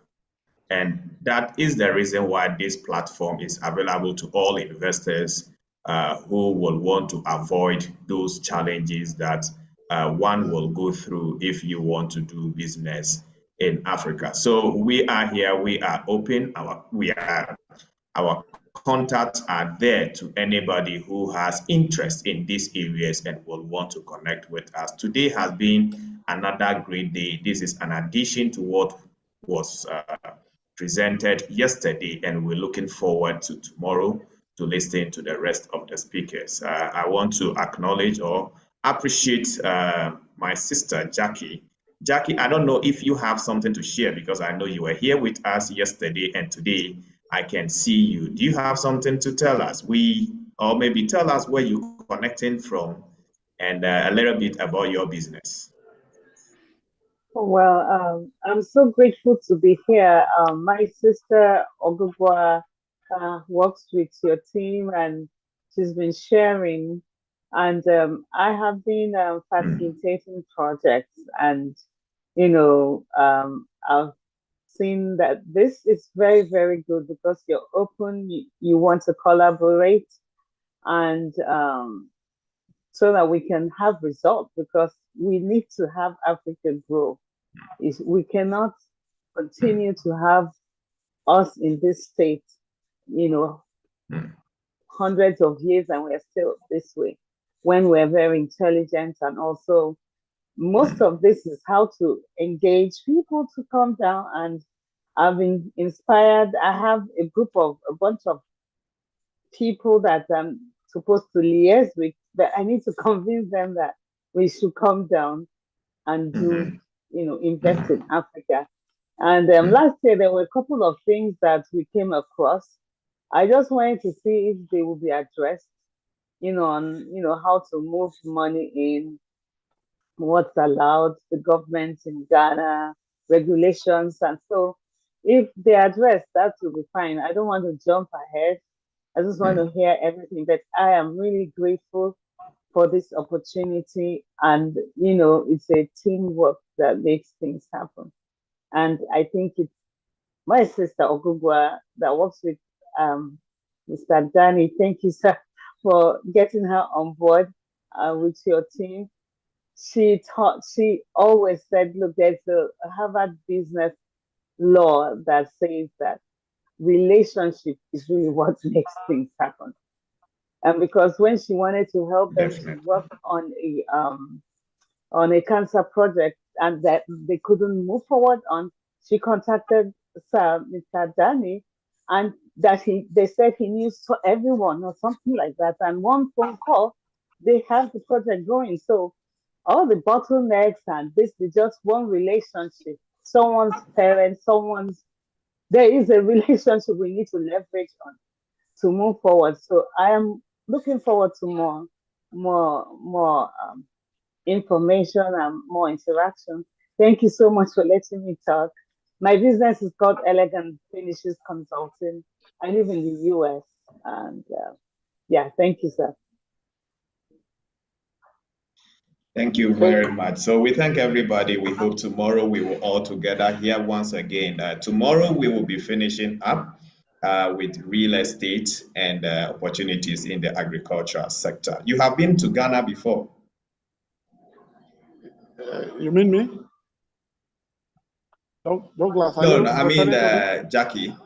Jackie, no, I mean Jackie. I thought I should have been, but I will soon be around because there's too much on the ground for me. Yes, sir. Yes, sir. Okay. Thank you. Yeah. All right. So you have really the opportunity to meet with. Yes, sir. Good. You have the opportunity to meet with Mr. Kwejumata. Do you want to establish contact with him? He is here with us on the line. Okay. Yes. So I defer to Oji. I'm sure we will collaborate and we will deliberate and take some actions. But I definitely know that I do want to connect because I have opportunities that we can all tap into. Yes. Thank you. All right. Yeah, Jackie will link up. OG will do the connection. So yes, sir. Thank you so much for having me. You're welcome. Thank you, everyone. We'll always welcome you to Ghana. Thank you, sir. And if you taste Accra and Ghana for that matter, you wouldn't want to go back to Nigeria. Well, she's in Ghana for all these years and been taking good care of her. Yes, I see. Yeah. She will soon become a queen mother in Ghana, so you will have difficulty getting her back. Thank you good so to see you. Thank you, sir. We also have with us John Kelvin. John Kelvin, we know we will be hearing from you tomorrow, but do you have something to share with us ahead of time?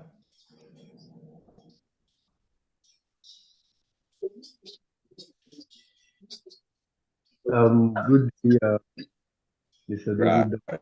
Good day, everyone. Thank you very much. I have nothing really to say for now, but for tomorrow, I would have a lot to say. It's a pleasure being here, and I'll be happy to be speaking with everyone tomorrow. Thank you.